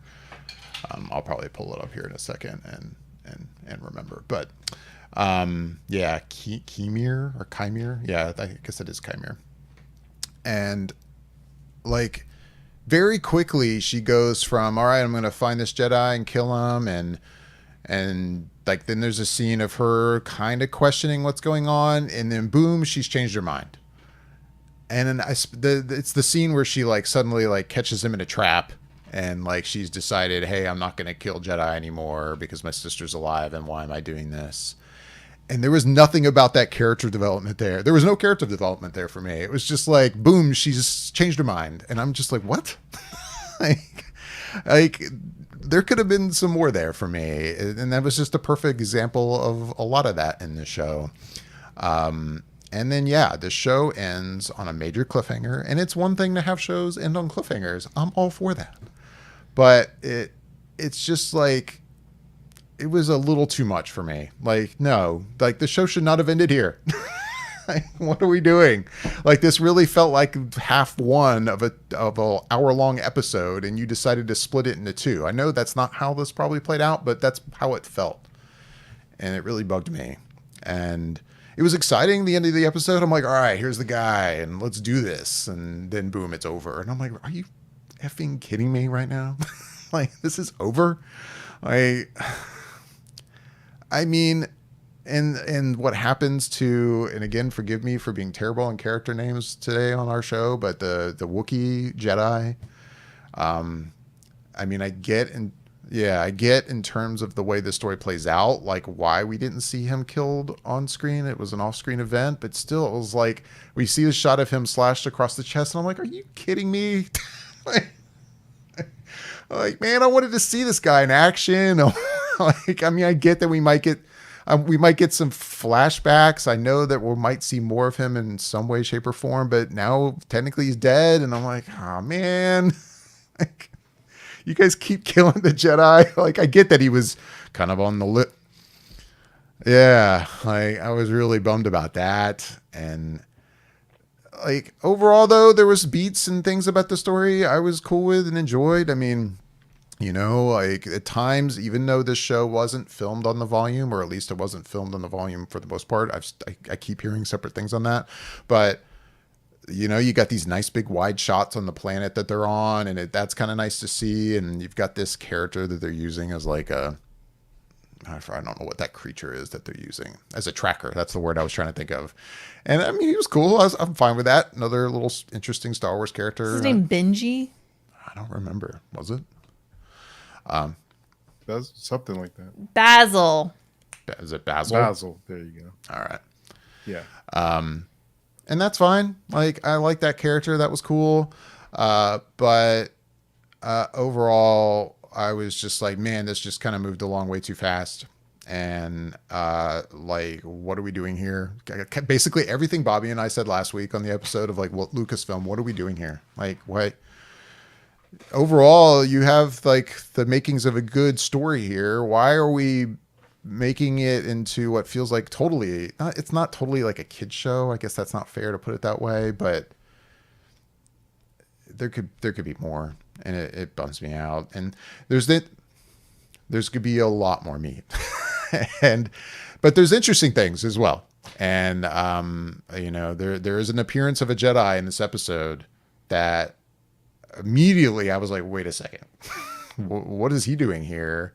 I mean, but if anything, I actually take somewhat relief that he's in this episode, because it makes me think that there has been thought put into what we're either changing or how we're going to handle the fact that there seems to be Sith around, and yet in Phantom Menace there was talk of Sith haven't been around in a millennia. And we'll get to that, but I'd like to hear you guys' thoughts on the episode first.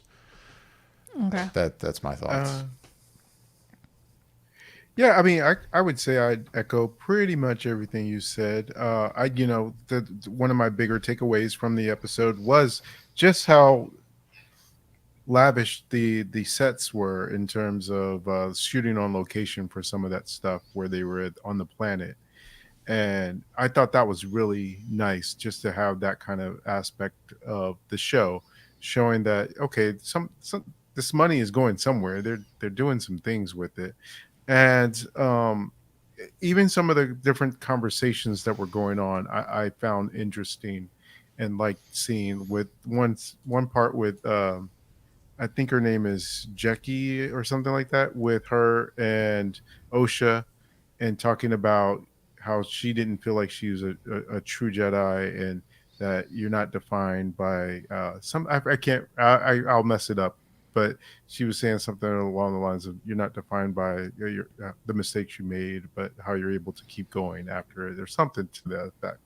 And I thought that was nice that they have a little nice little bond between the two of them that kind of didn't even seem like it was one, but it feels pretty natural at the same time. And I too, um, it's funny, David. You mentioned bumping up against the change of heart in which she had, and I guess I didn't necessarily bump up against that so much, only because I thought about while I don't know that it was handled as well as it could have been, to me it just felt like it was something where she was on a mission to hunt down these Jedi that she felt was responsible for her mother's dying, these witches, the other witches, and her sister, because she believed her sister to be dead. So then when she finds out that her sister is alive, it felt like to me between the ship ride there and the walk in the forest, she just really came to that realization is like, well, what am I even doing anymore? Like, why do I need to go hunt these Jedi? If I was doing this to avenge my sister and she's actually alive, now I don't have to do that. And so to me, it kind of felt like that was sort of like a realization of that. It kind of just sort of hit her in the sense that she had new information introduced into her, and so she kind of chewed over it and then came to that realization. But I still think it was maybe handled a little clunky in the way that it's presented to us on screen. But um my the problem I had more so with it is one that I can't help but to hear in my head, since somebody mentioned it at one point, is that in Star Wars we have so many characters that start off bad but then turn good. And that does tend to happen quite a bit if you think about all the different Star Wars stories we've had throughout the years in live action and even in animated, where these characters start off bad and then they become good at the end. Starts with Darth Vader, if you could really say the number one character that starts off bad and goes good. But only character I can think of, and there's probably more, but one of the only few characters I can think of that didn't eventually turn good is Palpatine. I mean, he's just bad through and through. But that does seem to be a running theme where they don't want to keep characters just as being bad. But outside of that, and going on through some of the other aspects of the episode, a couple things kind of bothered me, and one being the way it ended. I agree with you that it was not done well, and this was one of the only times I really felt like I didn't know the show was going to end when it ended. Most of the time I know and I can feel when it's coming up on an ending and how it's about to end. But this one, it felt so abrupt in a way that I've never experienced with the show before, that as soon as the entity, I don't know what to call that person yet because I don't know that Stranger. it's a Sith, Yeah. but the stranger, well, most people are calling it the Sith, but I don't know that it's a Sith yet, because that's a very distinct title to have, and you're titled that by a certain set of circumstances. So for me, it's an evil being, that person was there, knocks all the Jedi back, and then it cuts like immediately, and it was just so weird that it cut so quickly, not even like a beat after that you get to see, and so it felt odd in the way that it ended. And then there was another scene earlier in the episode that I had to rewind it at least 3 or 4 times to rewatch it to think if am I crazy? Is this a weird cut? And no one else has mentioned it, so I feel like maybe I'm just crazy.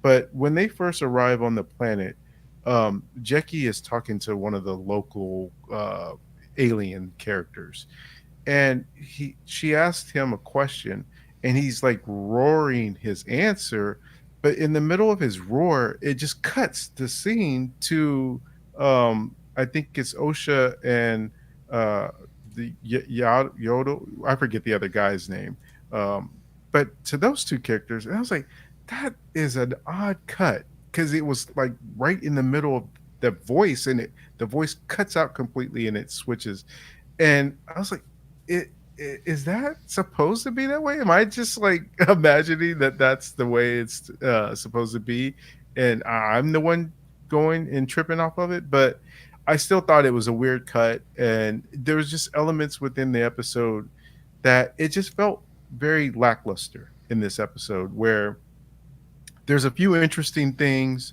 but I think it's offset by more things that were just kind of like throwing me off than in the previous few episodes, where there was things that threw me off, but there was more interesting things that overtook the things that were throwing me off. So this episode, it completely flipped for me. There was more negative stuff to me that I saw within this episode than I thought there was the good stuff, because there definitely was some good stuff in there, and I liked and appreciated.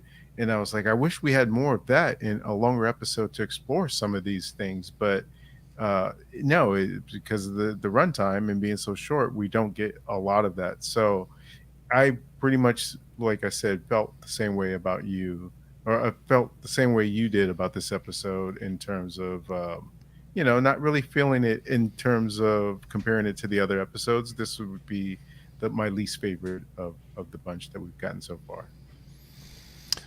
Michelle, no, like as you said, its show hasn't been terrible for you, but hasn't been great. It's kind of middle of the road. Not loving it.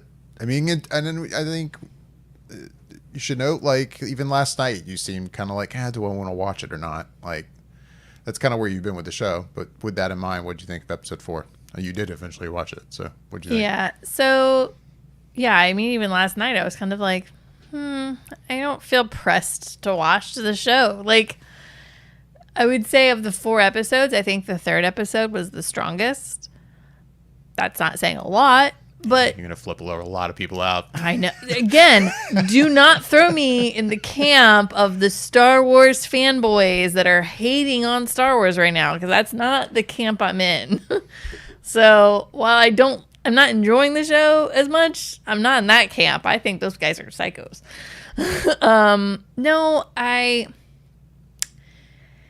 I think this one is definitely the weakest link for sure. To be very clear. And so much has to do with the production of the shows as a whole, and a lot of that is the whole Disney situation. None of these shows need to be under 30 minutes. That's just it's ridiculous. Like, this isn't Clone Wars. This isn't an animated show. This is a live action show, and you have a budget and you have the time to give us fully fleshed out episodes that have a beginning, a middle, and an end, and then also a slight cliffhanger to catch us on for the next episode. And these little episodes are not doing that. They're not capturing my interest or my intrigue enough to make me go, wow, I feel like we had a question we started with, and we got to a point and we got that question answered and we felt resolved, but then another question came in. No, none of these episodes have done that for me. I have not cared deeply about these characters yet. Still. I mean, I was kind of interested in the whole Wookiee Jedi, but that poor dude, I mean, justice for that guy. # justice for Jedi. What's his name? Like, that, I'm with David. That was not dignified. Like, I want to see that dude in action. And that was just sadness. No, the show completely ends abruptly. The episode does. and not, I'm okay with cliffhangers. That's not the way to do a cliffhanger. That doesn't work. If anything, it probably should have ended about 20 seconds before it did. If they really wanted it to at least end on a better cliffhanger note. But overall, no, this episode was not good. I have to agree with David. I think too many of these characters are coming to a change of idea, thought, feeling, process / this is my path. They're coming to these conclusions. They're going from 0 to 10. They just skip through the other 9 numbers. Like they're just jumping right into, oh no, I'm changing my mind. Boom. It's like, while I understand what Bobby was saying, like I understand that she changed her mind because she realizes her sister's alive, because she feels like she was just doing this for her sister, for revenge, and now she doesn't have to have this revenge situation. But they didn't flesh that out very well. It was just not done well. I just don't think the effort to make these shows bulky and meaty and meaningful and character driven and really interesting, it's not there. Like, it's just, to me, it's just not. I will say the one thing they had this going, which you guys have already brought up, is the sets. I think they're doing a really good job with set design. Unfortunately, though, I think their cinematography is pretty lackluster and flat. And that's kind of been depressing for Star Wars, in my opinion. In this episode, maybe it was a little bit better, but the other 3 episodes, I think it was just coming up really short, especially the first 2 episodes. No, I don't think the Acolyte is going very well, in my opinion. And I think the actual script itself just, it's like, I almost wish I could like read the script and just read the script, because I think if I just read it without any, and I think these actors they're working hard. They're working so hard to try to make it good. Bless them all, because the writing's just not good. It's not. Like, the storyline is already kind of sing-songy and not super amazing, and hopefully they'll pull it together in the next 4 episodes. But I'm not banking on it. But the actual script itself, the dialogue, is just atrocious. I'm sorry. It just is. Like, it's just not working for me. And it's kind of sad to see, because I was kind of excited for the idea of something new and fresh for Star Wars. Something that is not Skywalker Saga. Like, I was down for it. Like, I love new beings, new creatures, new aliens. I hate saying that word for Star Wars. It just feels weird. But, like, I enjoy that. I enjoy experiencing new worlds and, like, what they feel like, what they look like. You know, I enjoy being enveloped in that. And thus far, it's just not doing it for me, the Acolyte. Are you going to keep watching? Or are you like... I don't know. I mean, knowing how you were even about episode 4, that's why I ask. And I'm just I'll put it this way. Like, I'm not, like, putting aside, like, other things to watch it. Like, this isn't, like, must-see TV for me. Well, I will say it doesn't take up much time. You can watch an episode really fast. On the upside, it doesn't. I was going to say, like, you know, I wound up being able to pump out this episode without any real, like, hiccup to my day-to-day. So, you know, the, like, must watch it the night that it airs doesn't really affect me in any way, shape, or form thus far. Right. Like, no. And then there was something else Bobby was saying that, like, oh, I wish I could think. I'm trying to remember what you just said, Bobby. And there was something you said. I was like, you know, and it wasn't like I disagreed or agreed with you. It was like I wanted to expound upon that thought process, and now I can't think of it. Yeah, no. I wish this show were. I wish it were better. I really do. I wish it were better. Now, is it as horrible as like Book of Boba Fett or Obi-Wan or season 3 of The Mandalorian? No, but it's not great. And it's hard to make this must-watch TV when I have so many other shows that are putting forth so much more effort with smaller budgets It's that's kind of sad to me. So, yeah. The Acolyte is whatever at this point for me. I'll get to it when I get to a TV for I you. get to it. It'll happen. It's cool.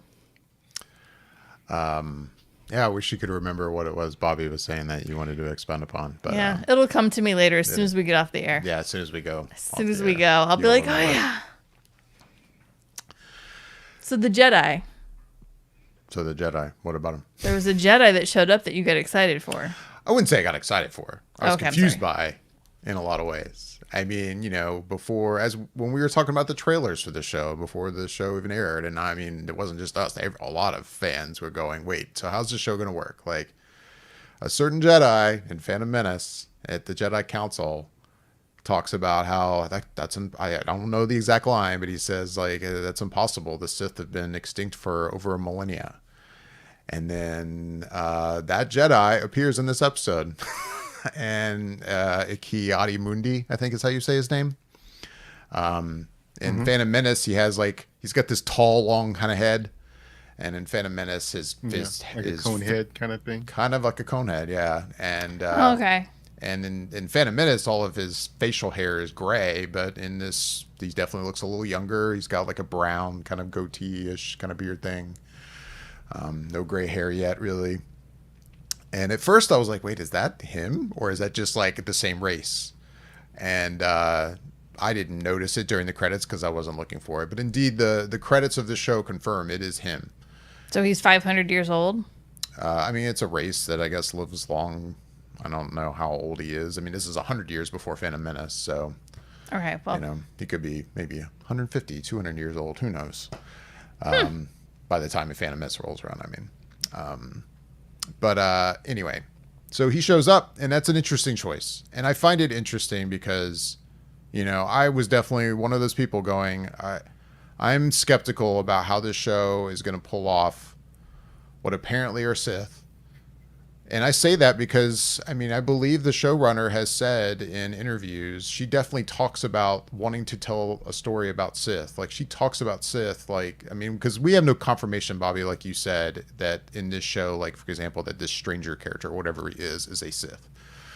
But, I mean, she has talked about, like, in interviews, that basically this story is about Sith, and it seems to be pointing in that direction.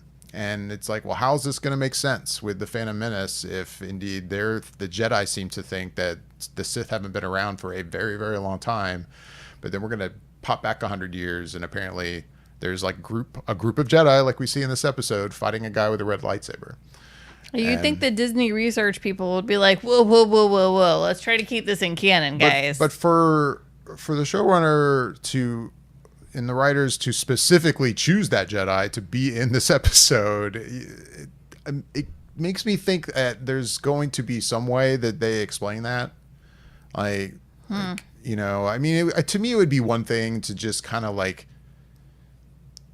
ignore it and just bounce around it. But to specifically pick that guy, it makes me think that this isn't just going to be a really bad situation where they completely ignore it. Then why pick him? You know what I mean? Am I making sense, Bobby or Michelle? Or I was gonna say, like, I hear what you're saying, and I agree. Like, I hope that it all makes sense, but I also coming from a side that I acknowledge they have 30-minute episodes. There's only 4 more episodes left, and they don't seem to be beholden to any major canon lately. Not that I'm angry at some of it. Some of it I'm kind of annoyed by, but some of it I'm kind of like, yeah, it's fine. They could just be like, well, tough patooties, David Lott. You're not going to get the answers that you're seeking. Bobby, any thoughts on it? Mm-hmm. Yeah, it's weird to me that there's people who live and breathe Star Wars like it's a cult and this is their religion, and they know so much, and they feel like the opposite of you, David. They feel like, oh, they've messed up. Here's another example of why Star Wars is going down the drain because they're just ignoring canon and blah blah blah. And it's like, okay, So there's people online saying that, for one, Kiadi wasn't even born yet, eh, based on what they know, and so he shouldn't even be in the episode, let alone whatever he's saying. So there's that one aspect of it that I'm like, okay, that does seem weird. So all I did was look a little further into where people were getting that information as to why uh, and when he would have been born. And it says Wikipedia, and then it says, like, you follow the link down the thing, Wikipedia, this race or whatever, and then it says legends. And I'm like, Boom. okay, well, It's that's legends. your answer. It's Yeah. like, yeah, it's legends, which means it's It's not not canon canon. anymore. And Right. Pablo Hidalgo, yeah, Pablo Hidalgo and Dave Filoni. And Pablo Hidalgo, for anyone who doesn't know, he's one of the people in the Star Wars story group. And Dave Filoni have both said that pretty much the canon of the show that you can 100% count on is the live action stuff, the movies, basically. And at this point now, it would probably be the series, the shows, and then animation, and kind of the books. They can be Right. They changed seem to still kind at the of whim of, toy with what happens in the books. Yeah. yeah, They are yeah. very particular And about which so books are technically in there. the way they do it is, if they decide to pull something from one of these books that are canon, they reserve the right to change certain elements of it. And Right. so that's Mm-hmm. kind of what they do for the live action. But live action is pretty much the foundation of what's what. And in no live action have they ever said when Kiadi Mundi was born. Right. So there you go. Your legends, throw it out the window, because that doesn't count. And that's according to the people who would know. And the other element of that is, again, Pablo knows his Star Wars, and he's part of the story group. Dave Filoni knows his Star Wars, and he's part of the story group, and has that newer position at Lucasfilm and all that stuff. Right. So you mean to tell me that both of them watched this episode knowing that that was Kiadi Mundi, and didn't say, you know what, Leslie, we have something that's wrong here, because he did say in the Phantom Menace that there has not been another Sith for a millennia. So, seen in a millennia. So, you're saying that both those guys were very, very knowledgeable, and most people who've just seen the movies are knowledgeable of that fact. So you mean to tell me that they missed that? I doubt it. So to me, that says Right. that there's a reason why that character's in there, and that will be explained. And it feels like everyone wants the answers now. And you can tell by the way this show is set up that everything isn't what it seems. Some of these answers will be forthcoming, and you may not like the answers, but not everything is being done by mistake or by negligence or bad writing. It's like, well, let's see the full story first, and then throw stones at it Right. where it needs to be thrown. We don't know everything yet, so there may be a bit of a, what is that storytelling aspect called, Rashomon, where you kind of tell it from the same story from different points of view. And so that could be something that we see as well, as seeing like something that happened from May's point of view that we didn't see, or something that happened from the Jedi's point of view that we didn't see. Because there's one part of the scene when Master Soul is telling Osha, let's get back to the ship. I'll explain everything to you when we're there.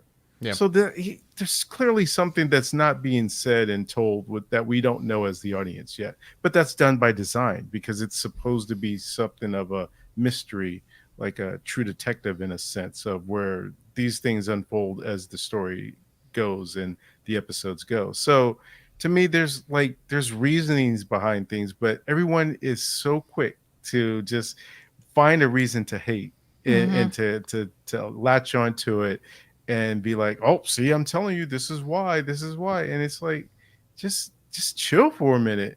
Or how about this for a novel idea? stop watching. I said it last week.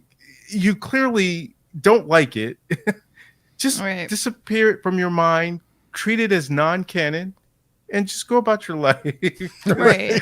Why keep watching it if it's doing you so much harm and it's bothering you so much? Right. You're only adding, again, I said this last week, you're only adding to the numbers that Disney Plus sees in terms of views if you don't like it and you're still watching it. Exactly. Right. Watching it is not doing you any good. It's not doing you any favors. So You were just don't supporting watch the it. show by watching it. for Correct, sure. exactly. Like if you Yeah. want it to change, if you want to have it actually change, then be the actual change. Don't just complain about it because that's not that. It's corporate, right? Like they look at numbers. They're not looking at complaints. They're looking at numbers. And so if the numbers Yeah, are clearly- that the viewers are high, then they're not going to change it. They're not going to fix anything. Yeah, they're clearly not looking at complaints because Right. we are getting a Ray movie in a couple years. Right. And if they were looking at complaints, we wouldn't get that. They were looking Exactly. at numbers because It's numbers. the movies made money. So Right. yeah. Welcome to the Fortune 100. We look at numbers. Numbers talk. Yeah. This is how it goes. Exactly. So I kind of remembered what I was going to talk about, and I don't want to get too much into it, but basically it was what Bobby was saying about, like, you know, in Star Wars, people can change from bad to good. And I'll be honest, before I watched the third episode, the theory that I had was that Osha's the Jedi one. Yeah. Okay. The Yeah. good sister so far. The good sister, that the other one. See, May. this is how much I don't care about the show. May. May. Meh, yeah. My theory in my head before the third episode was that that they've actually been flip-flopped, and that May, who is coming across as the bad guy, is actually in the end realistically the good guy, and that it's kind of flip-floppy, but you don't really know that. And that obviously, like, May does seem to be slightly the more powerful of the two as a whole, but that Osha was more interested in the Jedi in general, as we saw in episode 3.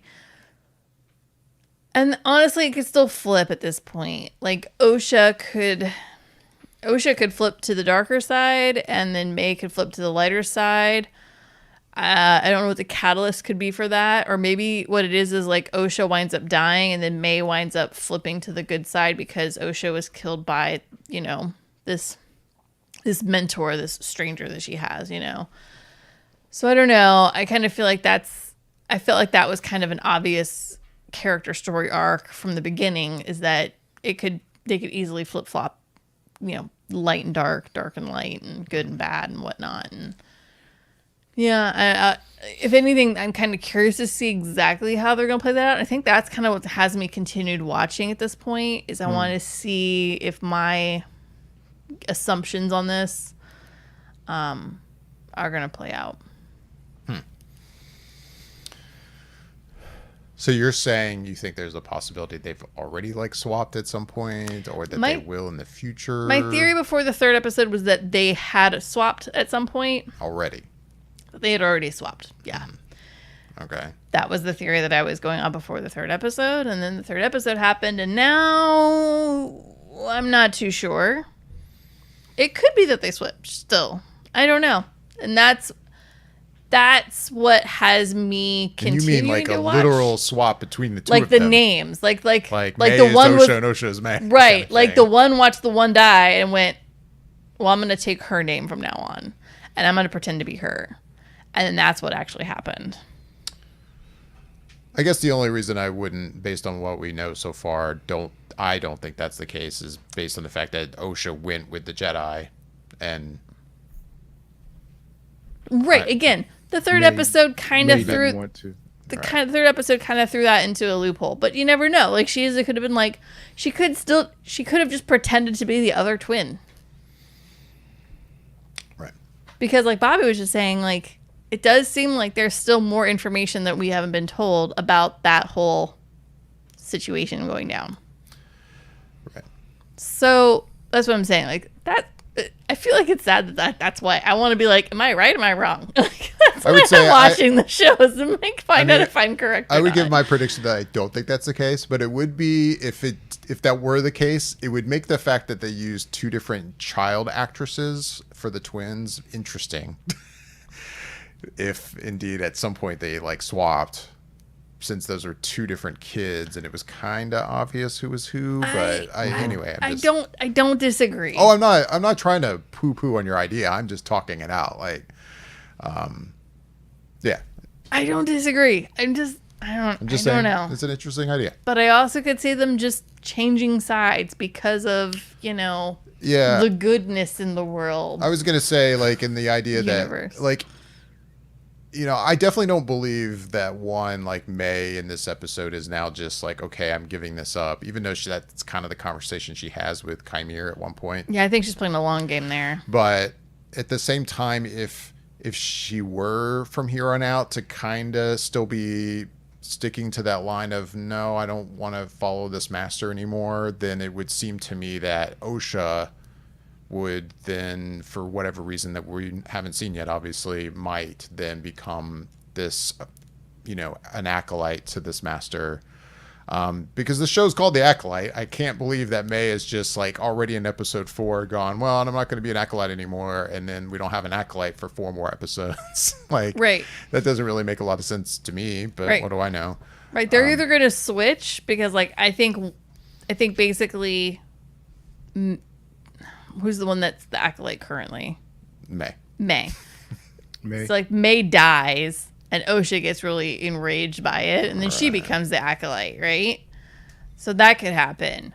Or Osha dies, but then it's actually the other way, and then May does actually go. But I think right now, the current thing that's happening off of this episode, my theory in this episode is that May's playing the long game, and she's kind of pretending like that she's changed her mind. I don't think, based on how quickly she changed her mind, it doesn't make sense. But then again, there's a couple other things that'll make sense to me. Yeah. So maybe she did actually change her mind. But I don't quite buy into it. Right. Again, there's a lot of issues. So many issues. And I mean, I know we're kind of over time, but one last quick thing, unless you guys have anything else, but I wanted to bring up real quick. I mean, the big theory, and I think it's not just like an odd theory. I mean, it seems super obvious, almost maybe too obvious, that Chimere is this, Sith or whatever he is. And there's a part of me that's like, it's almost too obvious that maybe he's not, because the show seems to really be pointing toward that. But then, I mean, I have a hard time believing that this is not Chimere, and I didn't know if you guys had any thoughts on that. Bobby, did you have any thoughts or? I never thought too much about it other than when I listened to different podcasts or watched reactions, their thoughts on stuff. And just because I hate trying to solve something beforehand, and so I just kind of will let it play out for itself. And so for me, it was not a thought, but it was in the back of my mind because I'd heard other people mention it, that's got to be the guy. Since episode 2, they were, saying, hey, this is probably who that entity is, that being. And then other people have speculated that it's the mother that we didn't see dead on the planet. So I'm like, yeah, it could be either one of those two. And to me, it would make sense in terms of like how they're keeping it. And if it's the mother, then I would hope that she's not a Sith and considered a Sith.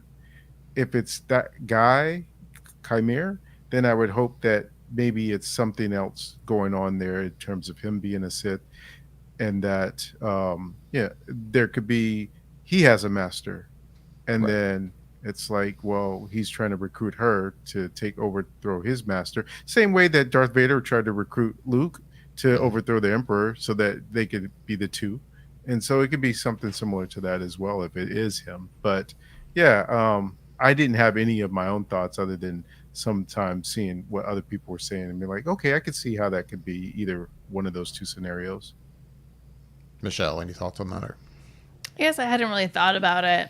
I guess I was just kind of letting the whole, like, who the stranger is kind of play out in a way. But I could see it being Chimera, but I could see it being the mother, but I could see it being the birth mother because she seemed to be more. Right. The birth Right. mother. That's what I think Bobby's referring to. as the Yeah, birth mother. I think she was more. I don't know, hardened in a way Oh yeah. from what we saw. And so I could see where she's like, I hate all Jedi. Look what happened. The Jedi basically created this rift in my coven with my two children, and my two children wound up destroying my coven, and this is what's happening. And she's just a ridiculously powerful witch. Right. So, but also I'm kind of like, nah, I'll just see how it plays out. I don't know. The Acolyte has me. I don't know. I mean, because I heard that theory, I think after episode like 2 or something, and I was like, yeah, maybe. And then after this episode, for me, it seemed to be like, oh wow, yeah, no, it really seems like it's him. At least that's how it seems to me.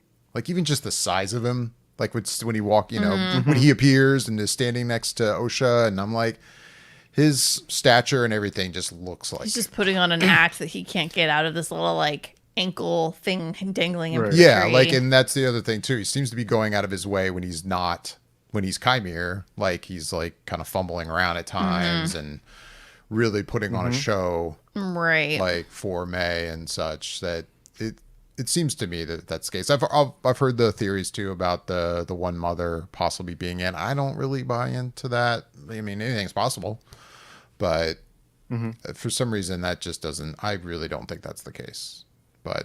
And I just don't think that would be as interesting for me if it were her. I don't know why, but I just don't. So I was just curious if you guys thought about that at all. Yeah, we've gone on a bit long, but any last bits? I don't want to, keep you guys from sharing anything that you want to share. Anything else? Only thing I'll say is that I am looking forward to the back four episodes of this series, just because, if for no other reason, the fact that the critics at most had the first 4 episodes, so even they don't know what's coming next, and True. so there's a little bit of air of everybody being on the same page when it comes to episode 5. So I'm curious to see what they felt like that was a good stopping point to show everyone, and then what we're going to get with episode 5, 6, 7, and 8. Yeah, now we're on level ground again. So Right. yeah. I'm with you. I mean, yeah, I didn't love this episode, but of course, I'm still curious to see what happens and how this plays out. And I'm to be clear, I'm not going to do what I'm about to say, but with the way this show has been developed with these short episodes, if there were a show that I were going to just wait and then binge at the end, this might be it. But am I going to be able to wait and binge it? No. I mean, of course, I'm going to watch them week by week, but if maybe if it weren't for our podcast, I would consider doing it that way. But let's be real, it's not going to happen. But yeah, it's been fun talking about these shows with you guys. Lots going on right now in streaming, in TV streaming. It's been fun. With that, we're going to wrap things up. As always, we would love to hear back from all of you. What did you think of The Boys, House of the Dragon, and The Acolyte, and our thoughts? Let us know. Email us at feedback@flickereffect.com. Reach out to us on Instagram and X or Twitter at @flicker_effect, or right here on YouTube. If you're watching us on YouTube, please leave a comment down below. We'd love to hear from you. With that, I'm Dave Lott. I'm Bobby Jackson. And I'm Michelle Hillard. Thank